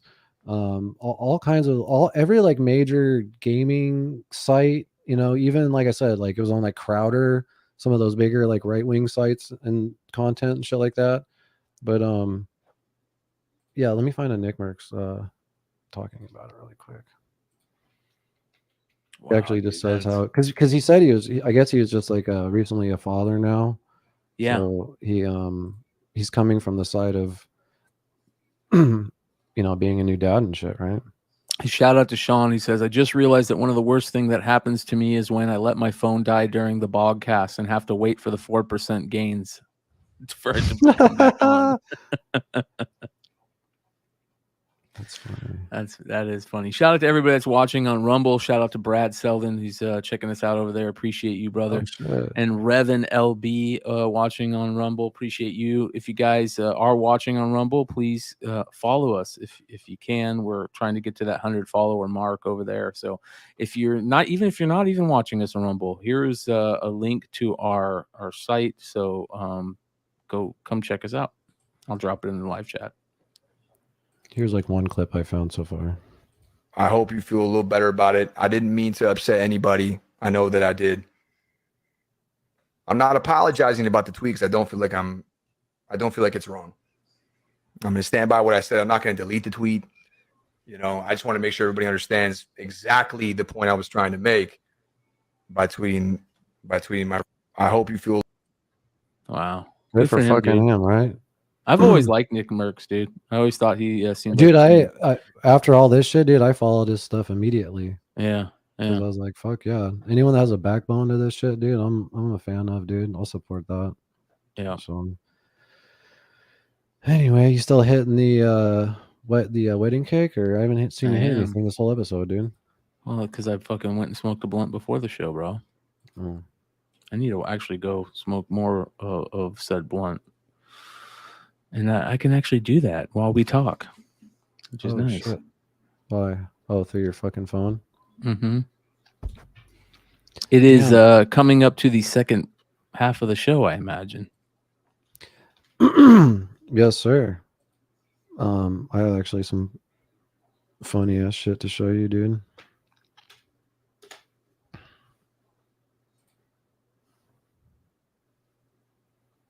This is more of that fucking YouTube censor bullshit I'm talking about. But did you see that Alex Stein video of him and Britanny Griner and all that bullshit that went down? Yeah, dude. I was gonna bring that up. That's so funny, dude. It's absolutely hilarious. But now, look, dude, YouTube just suspended our channel for a week because they said I'm a bully. This is ridiculous and feels like a targeted attack. Yeah, like what the fuck? Are you kidding me? So for people that don't know what this is about, we need to play the whole event because that shit was fun. I actually saw the lead up to that too, because he tweeted a teaser first, and I was like, "Oh shit!" That teaser set off a shitstorm, and then all the major news outlets just started retweeting it, and it was just making Alex Stein more famous, and I absolutely loved it. Where is this? Provocateur. It says Phoenix Provocateur. Doesn't part of you think I'll find it. I'll just go Alex Stein's Twitter, dude. Doesn't part of you think that like Britanny Griner's a dude? Not as much as me that thinks that allegedly we'll get a strike for that, dude. Yeah. I don't think is that much, but I do. There's a part of me that thinks that Dylan, what's his name, Dylan, or her name, Dylan, the Bud Light person, Dylan. We don't speak of that name. No, I'm just kidding. Well, here's the thing though, and I don't know if people realize this, but Tim Pool has been saying this for a while, that it's all a grift. That I feel like that too. It's the biggest troll ever. It feels like feels fake. No women really act like that. You know what I mean? It's like, well, there's people that know him that are friends with him and said he started all that as a troll. Dylan Mulvaney, started it as a troll to make fun of trans people, and he was so good at it that he flipped the script. But it's crazy. It's interesting, dude. Oh yeah, this is crazy. I believe that. That's only the 12-second. Where was this at? Was this in Phoenix or? Yeah, at the airport. Oh wow! And so because they don't fly private, they fly just regular. So this actually got them to where they get like charter flights now, I think. Wow. Do you still want to boycott America, Britanny? Well, get off me. Stop. I'm weird. Why? She hates America. What about the merchant of death, Fred? Do you still want to it's like a few seconds longer, the video, but that's pretty much the gist of it. I love his voice and the way that he says, "I'm weird. She hates America." And when the guy, he's like, "Get off of me. Get off." Yeah, he's fucking funny as fuck, dude. He's got a show on Glenn Beck's network now, and it's hilarious, dude. Oh, Glenn Beck has a network? Oh yeah, he does. Yeah. I forgot about that. Yeah. I forgot about Glenn Beck. He started out here in Phoenix, 93.3 KDKB. Could you imagine if you saw this in the air, dude? Check this thing out, dude. Yeah, that shit's crazy, dude. The Super Guppy, a large Yeah. cargo aircraft that is used to haul outside Other cargo. planes. Yeah. That's badass, dude. That's crazy. What? Yeah. It's cool. That's super cool. Man.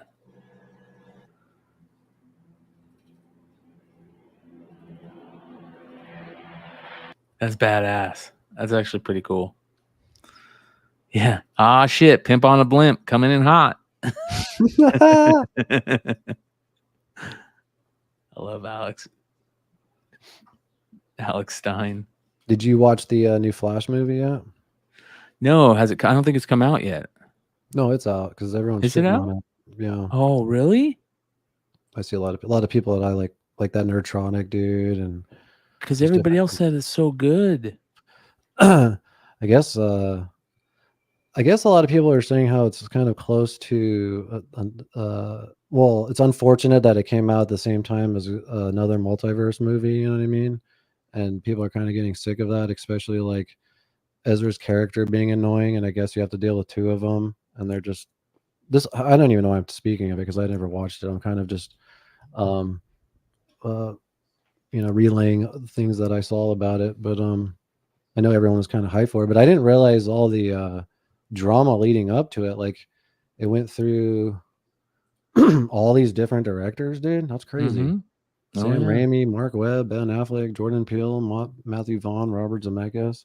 That's never a good sign No. when No. that happens. And what's his name was helping write it? Ezra Miller, right? And produce it, right? Well, he pitched an idea where he's going to co-write it with what's that famous comic book author? Jeff Johns? No.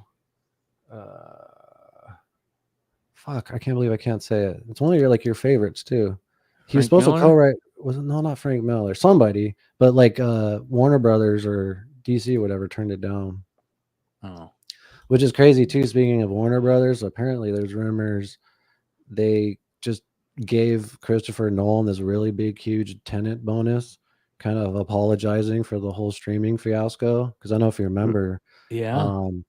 they kind of secretly decided to just release movies in the theaters and the streaming service at the same time without telling Nolan, and he was fucking furious. So he left the studio, and this new Oppenheimer movie is under the Universal banner, which is, I think, his first film away from Warner Brothers.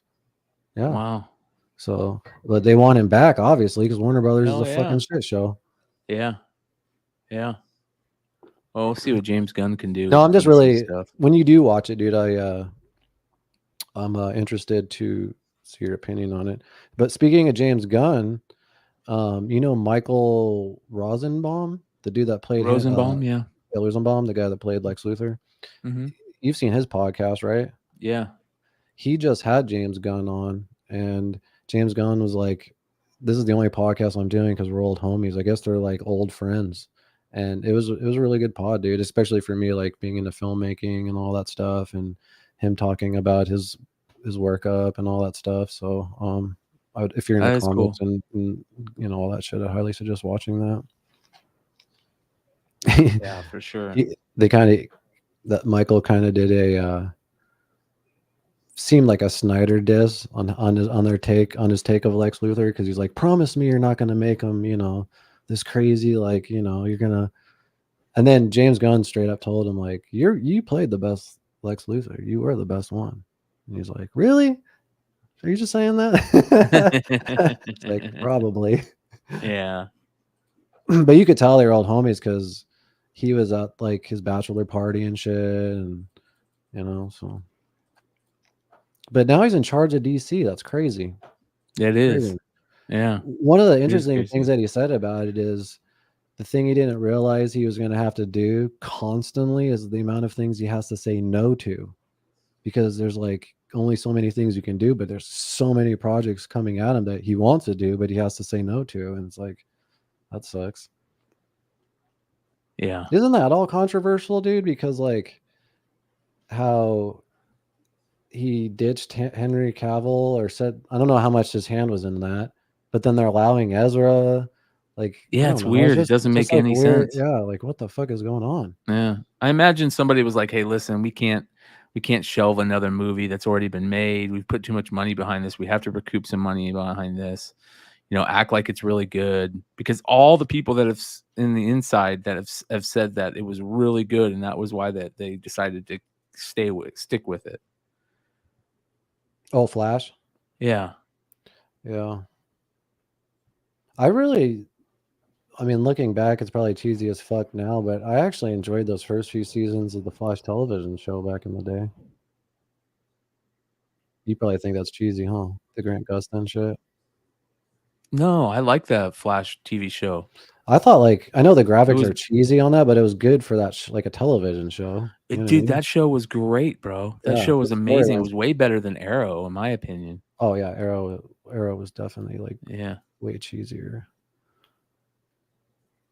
Some of the graphics in the new Flash look like CW though, dude. It looks horrible. And then the director actually, to downplay it, was like, "Oh, it's supposed to look like that. That's part of the Flash's vision, you know."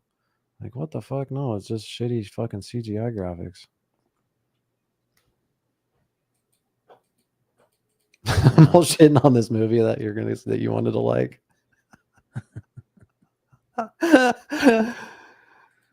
Oh man. Let me show you like a quick review. This is just some random person, right? The Flash movie ruined Flashpoint. It wasn't good. Ezra Miller was incredibly annoying. I found myself cringing when he was on screen. The cameos were a desperate attempt to bring back people to the theater to see this bastardized version of the Flashpoint paradox. Michael Keaton can't save this film. The only thing this movie did was remind me that we aren't ever getting Ben Affleck's solo Batman. He was the best part of the movie, and he was barely in it. Save your money. This is not worth it. Huh. Let me show you five more. Man. I don't know what to think. I think that it probably is going to be decent. I don't think it's going to be terrible. What was the last like good comic book movie you saw, like that you would suggest for me to watch? Like you'd be like, holy shit, dude, you should check this one out. Into the Spider-Verse, and then the one that just came out. I've seen Into the Spider-Verse. That one's bad. Okay, I actually want to see the new one. Yeah, the new one's out. Watch it. It's amazing. It's a 9 out of 10. You can get it's a 10 out of 10 when it comes to animation. It's the best animation I've ever seen. Yeah, I've seen nothing but phenomenal reviews for that movie. Dude, it's fucking good, bro. Like I've seen like people really just good. Like actually like blown away by that. Yeah. Into the Spider-Verse. Yeah, and usually I'm pessimistic when it comes to movies and stuff like that. And this was really good. Yeah, no, I feel like you don't.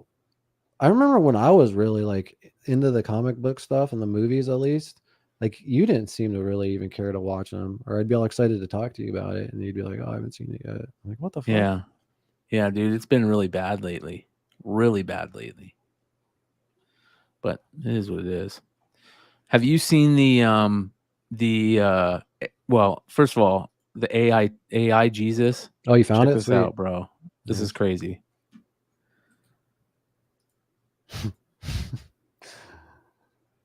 No. Hold on. Why isn't it playing? Oh, there we go, man. Unmute this. Unmute it. All right, there we go. Continue to seek wisdom in how to use technology to benefit you and those around you. So people just ask questions. It's an AI Jesus. And people ask questions and the AI Jesus responds, right? So this is crazy, dude. Jesus, I've been doing research about fictional gods and came across a thing called Cthulhu mythos. Could you explain what the Cthulhu mythos is? And could you please speak like Jesse from Breaking Bad so everyone can understand? Rum and cheeses. Yo, Western of Key, I got you, man. I remember you've been wanting to know about the Cthulhu mythos for a while now. As for talking like Jesse from Breaking Bad, that's quite an unusual request, but I'll give it a shot. So, the Cthulhu mythos is like a series of stories and legends written by this guy, H.P. Lovecraft and some other authors. It's all about these cosmic beings like the big old squid-headed dude Kulhu that are way beyond our understanding. Now, remember, this is all fictional, so it doesn't conflict with faith or the Bible. Speaking of which, people like Chevalier... Is this supposed to echo, or is it just echoing? Yeah. Also shown interest in this topic before. Pretty wild, right? Stay curious, Western Buck. But don't forget to keep the focus on love, kindness, and compassion, man. Peace out, and God bless you all. Crazy, dude. This is crazy.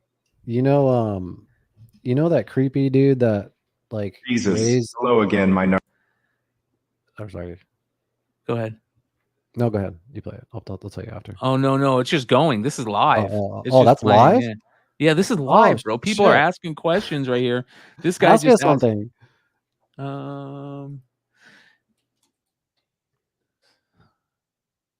Ask him something. Have you seen? So it's just some dude at the station typing in the questions on his AI Jesus, and it plays back. That's actually a pretty genius YouTube channel, dude. We should ask him to do a shout out or something. Your thoughts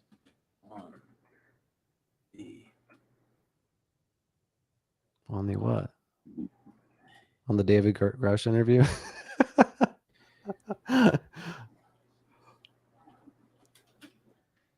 No, but you know that dude that fucked up dude that raised the prescription drug prices? Remember? And he went to jail. You know what I'm talking about? Yes, Mike. Yeah, I know what you're talking about. Let's see if this works. That Jesus, have you seen the Bogcast yet? I think they would love to hear your thoughts on their YouTube channel. Let's see if it plays. I doubt Wishing you and Matt the best. How many people are watching? Oh, 280. That's not bad. Yeah, we might. Yeah. Jesus, I have been receiving calls about my car warranty expiring. I am very concerned that my warranty will not be extended, but I don't have the money to pay for it. Is my car okay, and who are these people that are calling me? Hello, ProcessBird17. I understand that receiving calls about your car warranty can be concerning, especially if you're not in a position to extend it financially. Keep in mind there have been many reports about spam calls and potential scams related to car warranties, so it's important to approach this situation cautiously. If you're unsure whether these calls are legitimate, I advise contacting your car manufacturer or the company that provided your warranty to confirm the status of your car and verify if the calls are genuine. In the meantime, ooh, that's a good question. Who shot Tupac? Any personal or financial information with these callers until you verified their authenticity. What's that? Someone asked Jesus, who shot Tupac? That's a great question. Oh, wow. Yeah. That's the kind of questions we should be asking. Therefore, I tell you, do not worry about your life, what you will eat or drink, or about your body, what you will eat or drink. Right on, dude. What get the birds of the air? They do not sow or reap or store away in barns, and yet so your that's heavenly cool, Father feeds right? them. But this is just as cool, in my opinion. Have you seen the AI Trump versus Biden? I don't think so. Where they're debating? Oh, bro, watch this. Who gives a fuck about that cocksucker anyway? I'll be too busy trying to cancel culture my ass or some shit. Believe me when I say this. Trump AI doesn't take kindly to little bitches like him. And don't get me started on you, Trump. You think you're so tough, huh? But you're nothing but a two-faced, tiny-dick, limp-wristed coward who can't even handle a little criticism. That's giving him too much credit. He can't even make a sentence. Well, let me tell you something, Jack. If you somehow manage to peel your lazy fucking ass off the couch and stop jerking off to video games for 2 seconds, maybe Bohemia Interactive will actually consider hiring your pathetic sorry excuse of an unemployed self. And as for the rest of you shitheads in chat, I've got half a mind to nuke this entire... Yeah, this is too good. He can't talk like that, dude. Once and for all. So why don't y'all shut the fuck up? Yeah, that's what I'm saying. What I have to say. Because it's dark random time now, bitches. Let me tell you something, Sleepy Joe. The only thing ancient and probing around here is your old ass fingers trying to find their way up your own ass. You say we're all a bunch of losers? Look who's talking, with his creepy hair-sniffing fetish and his dementia-riddled brain. And as for you, Bohemia Interactive, why don't you save yourself some trouble and just hire Ligma balls instead? Believe me, nobody knows better than Trump when it comes to balls, huge balls. So keep on yapping, Joe Biden. And as for you and This is so fucking crazy, dude. It's only gonna get better, dude. This is I like know. we're gonna look back at this and be like, oh, that's shitty. You know what I was thinking with the Robert F. Kennedy interview on Rogan today?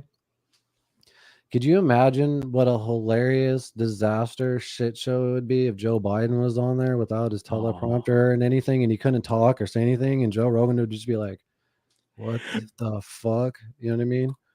But, but anyway, that dude that raised the prescription prices and shit, he was on Legion of Skanks, and Really? and as a guest, He has the Wu-Tang guy. yeah, actually, they talked about that. And he and Big J was asking about it, and he's like, "Oh, I'll just give you a copy." And Big J was like, "Oh, no way!" He got all excited. But anyway, that dude's into AI now, and he made an AI sex bot that he brought onto the recent Legion of Skanks, and they were doing the same kind of thing with the Jesus, but asking it like sex questions and shit. And it was just saying like really perverted, nasty shit, you know. It's just really fitting for the show, but it kind of reminded me of that. Yeah. Shout out again to everybody watching on Rumble. Shout out to Dabs for Days. That's a great name, dude. Dabs for Days. This is McClay after I say something. He doesn't even listen. He goes, "Yeah." And then he just goes on to the next thing. You didn't even hear what I said. No. No, I heard it. No, you didn't. He owns that album. Yeah. Well, he's probably given many copies to many people. Even, I bet you, like, I'm surprised he doesn't bring copies with him to things like that. You know what I mean? Probably get jumped.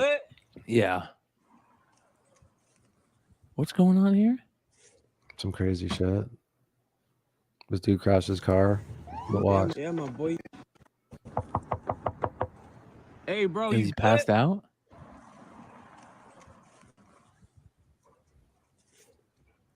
Hey, bro, you good? Yeah.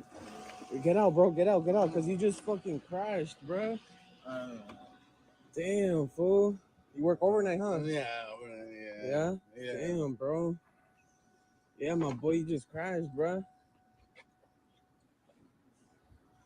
Fuck, Oh, he's huffing? Still huffing. Niggas, don't knock it, fool. This fool fucking...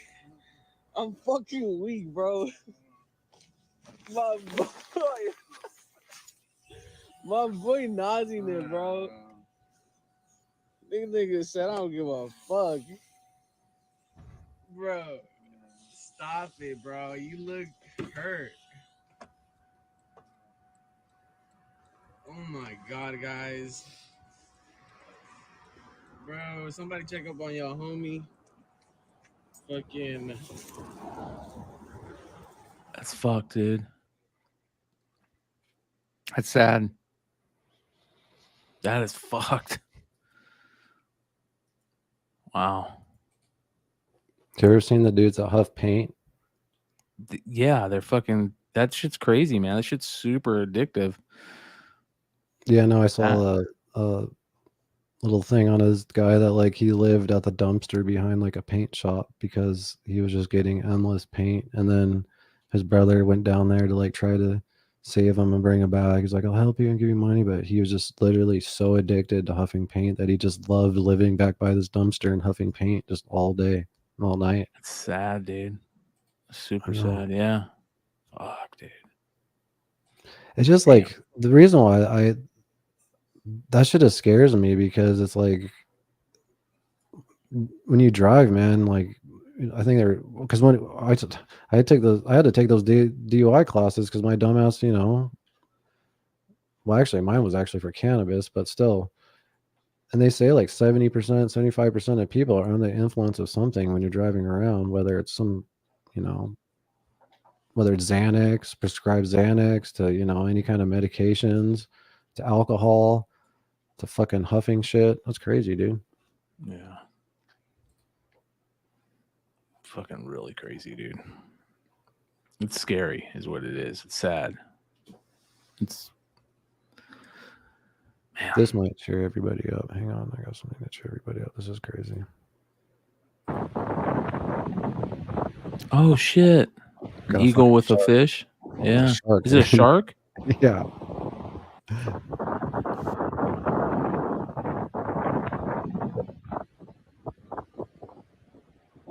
That's what it was. That's what the post said, at least. Now that I look at How it, I'm did he not get sure. that footage?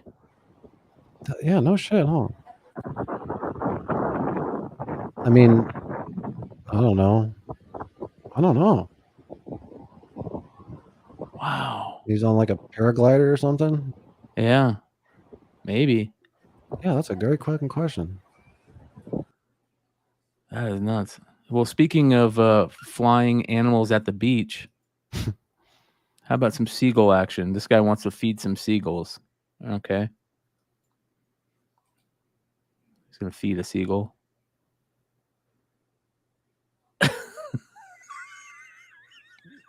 Oh my god, what a dumbass. That's the worst, dude.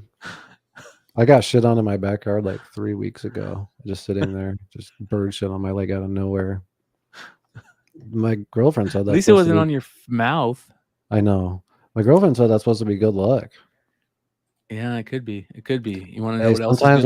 sometimes we have to show that dark shit to know it's funny. So we'll Yeah, show you're some right. shit. You're right. You're right. You're 100% right. And this is funny. Yeah, go ahead. Sorry.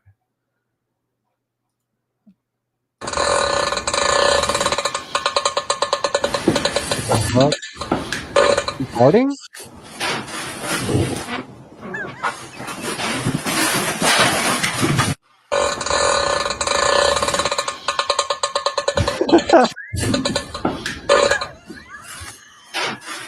Oh my god, that's disgusting. The cat's like, get me the fuck out of here, dude. What is that thing, dude? That's gross. Look at the cat, dude. The cat's like, get me the fuck out of here, dude. Is that for the cat or for the dog, that thing? It's supposed I to be for wonder- the cat, but the dog's like, I want to go in there. And he goes in there. And he fucking, this is called Dutch ovening. The dog is Dutch ovening a cat for real right here. Oh. The dog parts are the worst too, dude.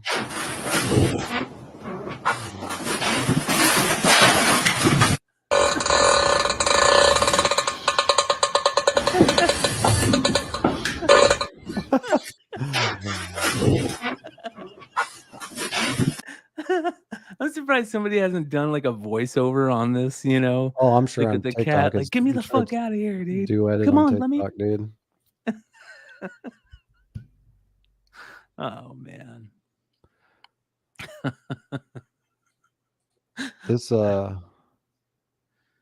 This fucking video is crazy. It's not dark like the one before, but so this bar's about to get robbed, and watch this motherfucker right here.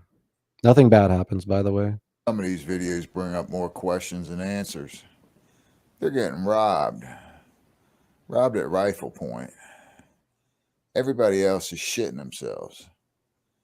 This guy's sitting here. He's like checking his Instagram or something. This dude either has balls of solid titanium or he's about the dumbest motherfucker on the planet of the earth. Give me that, goddammit. Oh, fuck you, man. Get your own phone. I mean, who is this guy? This is freaking You think this is insane. fake? Hey, you Oh, he's break just out of drunk. cigarettes. I'm going to have a He's leisurely drunk. smoke. I mean, I don't know about you, but I think I would Yeah, be you're at right. least a little concerned. I mean, what'd he do? Swallow 3 Valiums and a shot of Jack? Yeah. He didn't act like it, though. Doesn't look like he's wasted. His body language looks good. Yes, he does look like he's Just wasted. His a second, body language does another look like he's leisurely wasted. day. Talking about the soccer game. Whatever. Looks like he lit his cigarette backwards. Freaking insane. That's the worst. Yeah. Wow, dude. Yeah. Wow. That would be such a scary situation, but to act like that, you're right. You probably have to be on Valium and alcohol for that. Yeah, super, super drunk.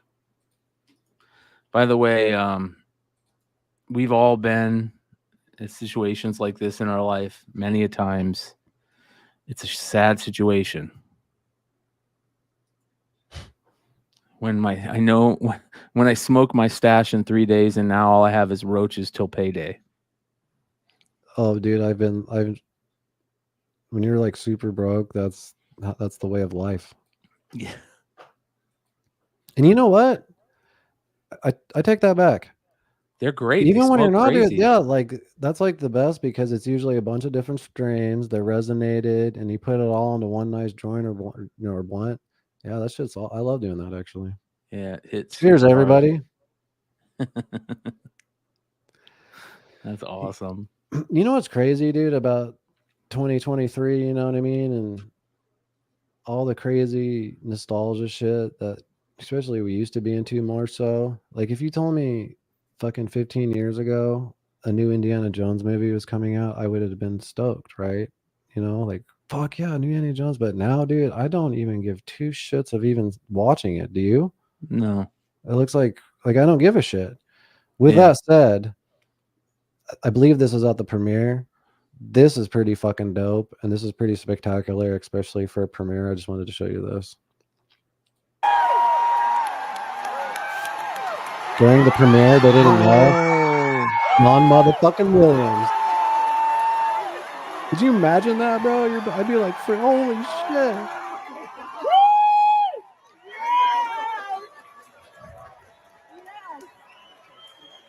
That's amazing. I know. And then they went on to play a song.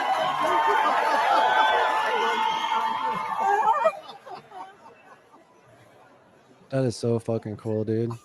To be able to see him live, I mean, I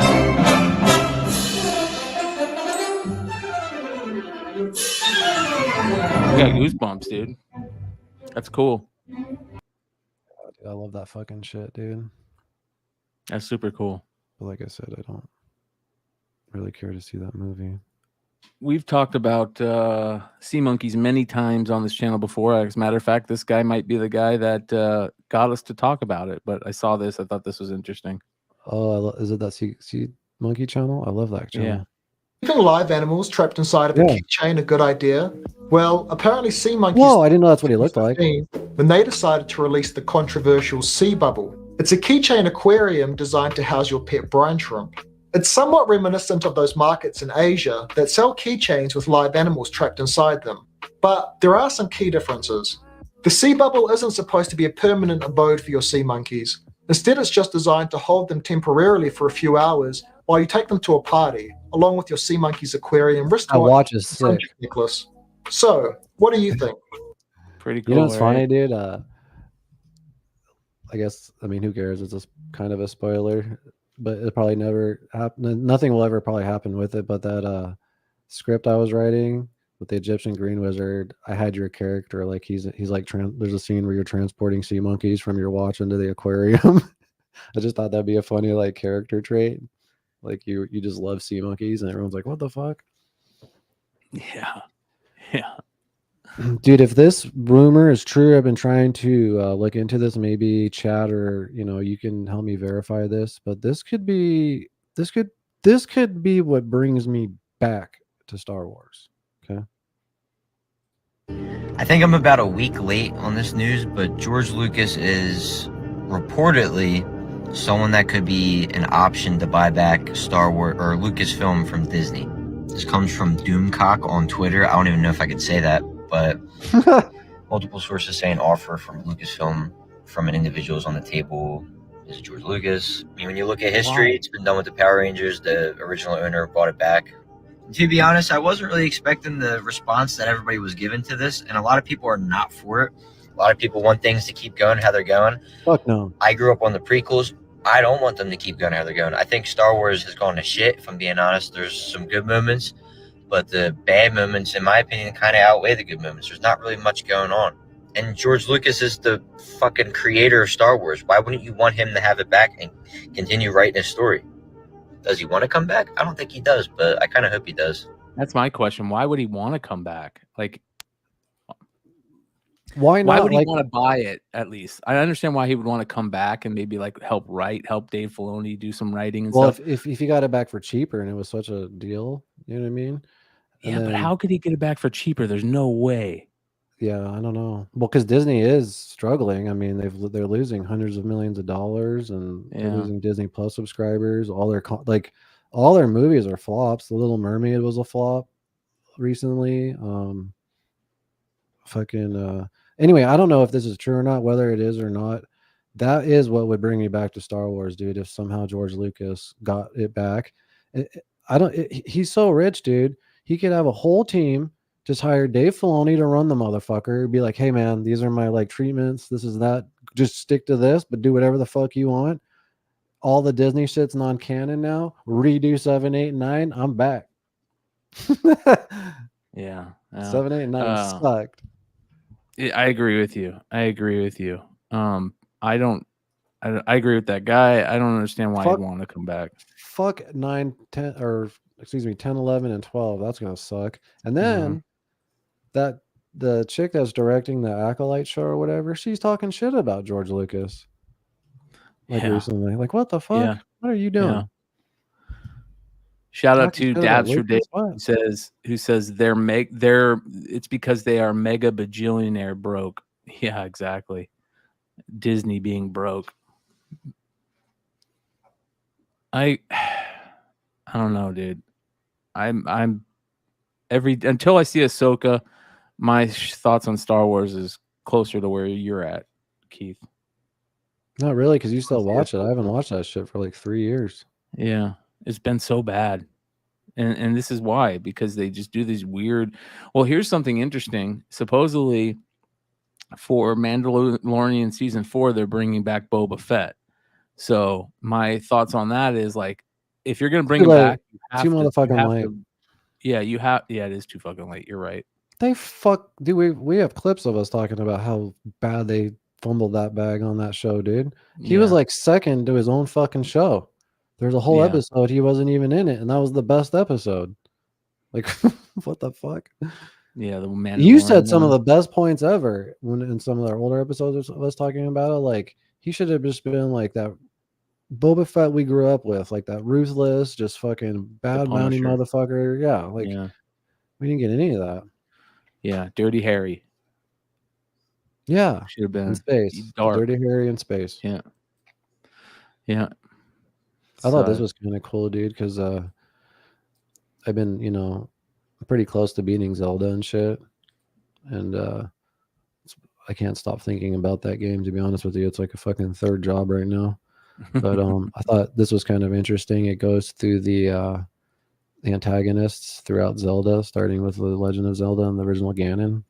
Check this out; it's pretty dope. And if you have comments or like ones you remember, shout them out. Because whoa, what's weird to me is like right here, this Ganon looks better than that one from Adventure Link than the one from A Link to the Past. Like, what the fuck happened?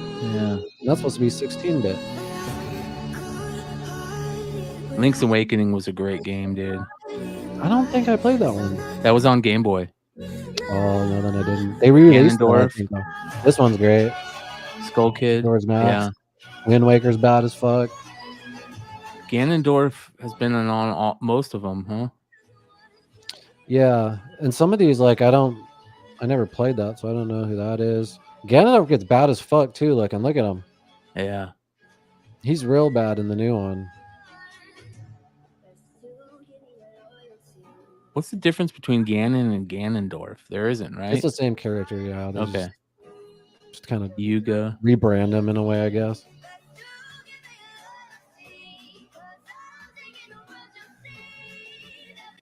Whoa. That's cool. Yeah. That's super cool. Zelda's like one of the OG games that just kind of stayed consistent throughout the years, right? Yeah.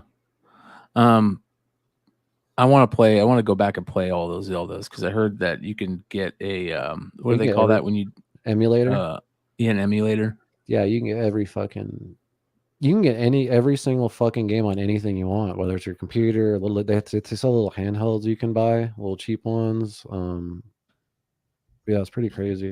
I'm gonna look that up right now. Best emulator. Man, I wish I saved this one video for PC to play all. There's this one video of a guy who would open up Super Nintendo cartridges and show like the chips that were inside and how some games were like crazier than others because they were like stored more memory and they would put more memory in the games, you know what I mean, rather than the system. So I thought that was kind of interesting. Here we go. Best Zelda emulator. Nintendo Switch is easy to emulate which are the best Zelda emulators for PC. So if you want to play The Legend of Zelda Tears of the Kingdom on PC, this is one of the best Switch emulators. Is that what it's called? The new one, Tears of the Kingdom? Yeah. You know what's interesting about streamers that play Zelda online? Technically, Zelda can like sue you, or like you're not allowed to do that, and they're really strict against that. So they actually take down any videos where it shows modding and modders and stuff like that. They kind of let all the other creators do their thing, but I didn't realize how strict Nintendo was on that. Because the only reason I'm mentioning that is remember you mentioned you wanted to stream Zelda if you played it. Yeah, I really want to, dude. But they kind of realize that it's a symbiotic relationship with content creators because it just gets more eyes on the game. Because right now my TikTok's full of fucking Zelda shit, dude. Yeah. This is kind of interesting. I've talked about this before. There's a new thing in like pet collecting and stuff and pets where people are getting these. We've talked about like the praying mantises and those cool type of things. There's a new thing where people are getting pet jumping spiders. Have you seen this shit? No, I hate spiders. But these are like spiders. They can't bite you. They're so small and they're super friendly, they say. Check this out, dude. This chick, Flower the Jumping Spider on IG. She has all these different jumping spiders and she makes these little like courses for them in their homes. Watch this. How else would you like to move in? Would you like to move in? Big, beautiful retirement girl.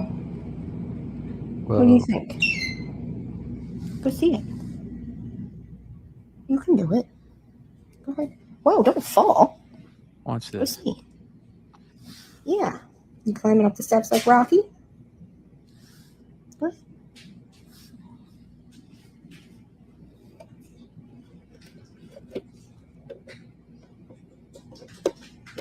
She creates all these like ladders and shit. There we go. What a weird fucking bitch. Right? What do you think? Lots of climbing ladders for your grip because you was an old lady. Look, you already got the hang of it. Crazy spider lady. Look at you. Oh. Bro, look at this, dude. She's got all these spiders, dude. These little spiders. I They're love little those tiny. pictures of the close-ups. Can you go back to that one again? Yeah, these are the ones that she has. Dude. I love those. I was just gonna say, like, I wish they had a close-up picture of them because yeah, and they're super friendly. Like they have personality and shit. I still don't like them. Personality. It's weird, bro. Like, look at this. Look at that. She I'm puts sure fucking. like all creatures have personality, right? I don't know, dude. I have no So, idea. Look at this. some spiders don't. I mean, I think you think that because they're cute. no. Like, What I mean by they're cute as hell. personality is like they have like traits that each one has. You know what I mean? Like some will be I more see what friendly you than mean. the Yeah, others. Yeah. That's true. Yeah. I mean, but look, like this is nuts, dude. Damn. Look at this. She creates these little, and they're little jumping spiders, man. I get it. They jump. They're jumping spiders. I haven't seen a jump like yet, though. really jump. Yeah. Look at that. Fuck that thing, dude. I Watch want to this, he's stomp that about to jump. motherfucker. I want to stomp it. He's like, fuck you, bug. Fuck you, spider. And then you're gonna come back as one of these. I just want to put you in a. put you in a little. I want to take some hairspray and a lighter and just Yeah. fucking spider. I love fucking with bugs because it makes me feel like God. Like there was a huge, crazy like ant colony fucking up my backyard by the dogs. Just got the hose, and I'm like, I'm gonna be God today, and their whole fucking just fuck them up, dude. Just makes me feel really good about myself. I'm not surprised. No, I'm just kidding. I just hate ants. Did you hear about? They actually get really intrusive into the house and stuff. It sucks. You want to hear something about some really crazy bitches? Jesus. A Canadian nature lover's attempt to capture wildlife with her grandpa on camera backfired terrifyingly after she inadvertently documented what appeared to be naked witches eating a carcass at night right by her house. This is crazy, dude. This is real, 100% real. You can look it up. It's stories all over Canada. Where's it at? Okay. So this girl was out riding horses, was getting ready to go ride horses with her grandfather, and she lives in, a wooded area, and they came across a deer carcass. So they moved the deer carcass off to the side of the road, and she said, "Well, I'm gonna hook up my GoPro, put my my capture camera over here and see if any wildlife come up and check it out." And this is what they caught, dude. So what they think it is it's like a Wiccan group that this is like one of their things. It says here, Karina Stanhope, 36, from Powell River, Canada, found a dead deer at the bottom of her garden while riding one of her horses and decided to set up a trail camera to see if it would attract any animals during the night. When she and her granddad went to check the trail cam, they were horrified to see two half-naked women appearing to dine on the corpse. And it was basically like they wore these weird wigs and wore these weird like robes. And a lot of people think that this was like them doing their religious ceremony, Yeah. Fucking crazy, dude. It's creepy. Yeah, it's creepy as fuck, dude. Do you remember last week when I was telling you I think you were told a story how you saw orcas and shit, and then I was telling you how there's all these crazy videos surfacing of orcas attacking boats. Here's one of those videos.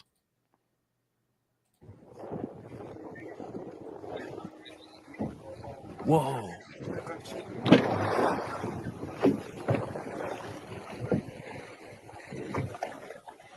Arrancó el segundo. Oh, it ripped something off. Ripped off the rudders.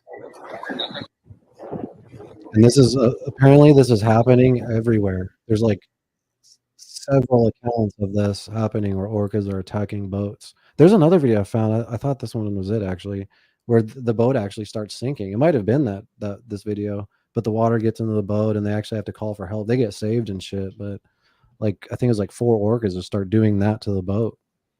Isn't that crazy? Whoa. That like makes me like think about how crazy it was when I went down to Mexico one time and we went deep sea fishing on the cheapest, shittiest boat you can ever think of in our life. One of our mutual friends from ST, he's like, "Yeah, don't worry about it. We'll just hire one of the locals down there." And that's what he did. But dude, it was like I think about it, dude, we were out there and it was like a lawnmower engine for the boat. And it was like, it wouldn't start. I'm like, if this thing doesn't start, we're fucked. You know what I mean? Luckily you got it started and shit. But, I remember that. I remember you telling me about that and how crazy that was. I was like 21, 22 years old then. So it's like, I was an idiot. But now I think of that shit.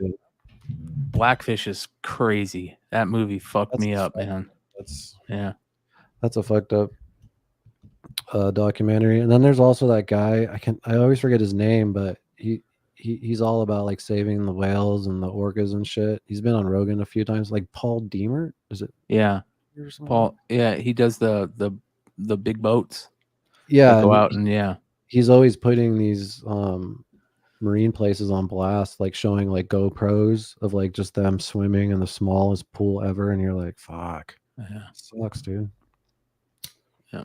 Well, speaking of people having crazy things as pets, check this out. Why would you own one of these? So,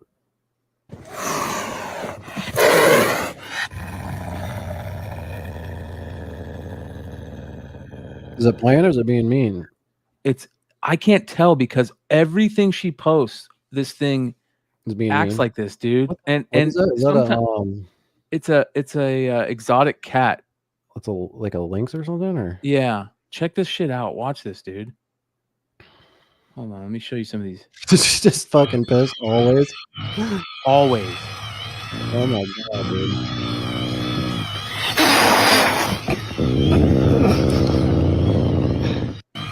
It's pretty fucking badass though. Right? Watch this fucker. Grabs a fish. Look how big it is. Holy shit. Fucker's fat. Yeah, that thing attacked you, it'd fuck you up. Just a regular cat can fuck you up.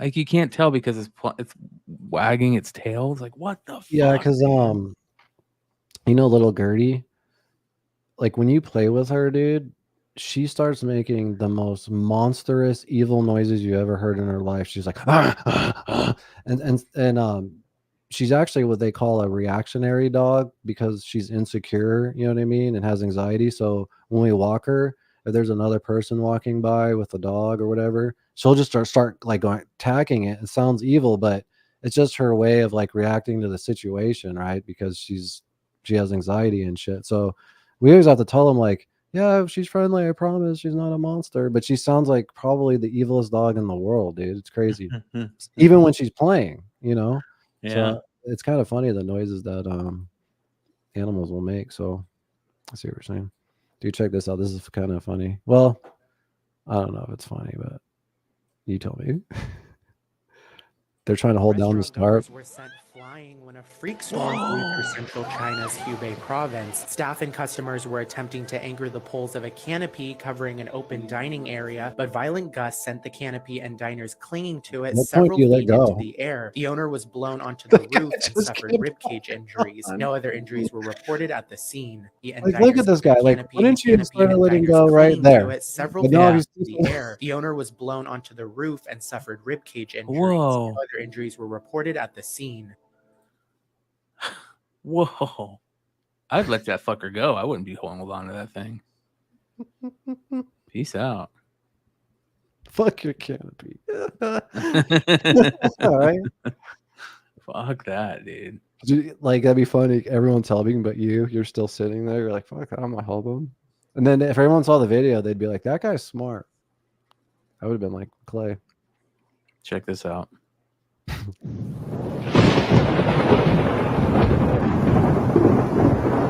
Oh.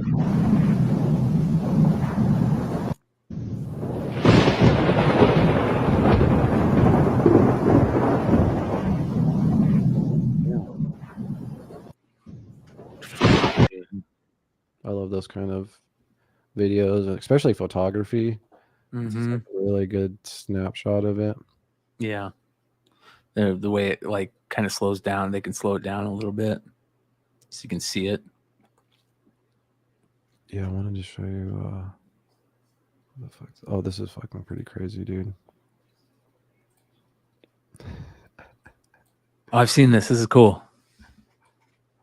Two swung on a pop foul back here. Ow! Ow! Ow! It really hit me. I didn't know it was coming back that far. 3-2 swung on a pop foul back here.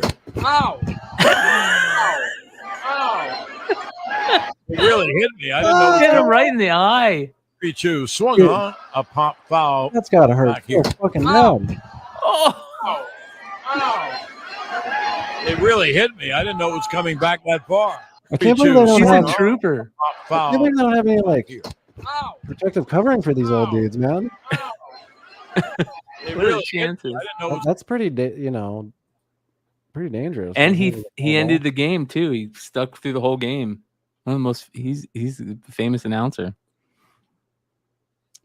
Was that the Yankees guy? Yeah, the Yankees. Yeah. Yankees win. This is another funny. What do you think that this cat is smelling like? It's definitely not my balls anymore because we use Manscaped. So Manscaped 20% off. Use the promo code Bogcast and get yourself some ball toner. But I don't know. What is this cat sniffing?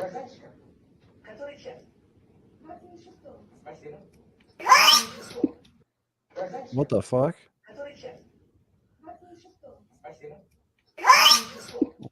That's not real. That looks CGI after the eyes. That's real? Sorry, I'm just really stoned. Oh my god. I mean, cats do make weird fucking noises. Have you ever lived in a neighborhood where there's like crazy cat stuff going on? Like at night? Yeah, at night. It's nuts. Look What is at that? It's like yogurt or something? I don't know. I have no idea. I think it's yogurt.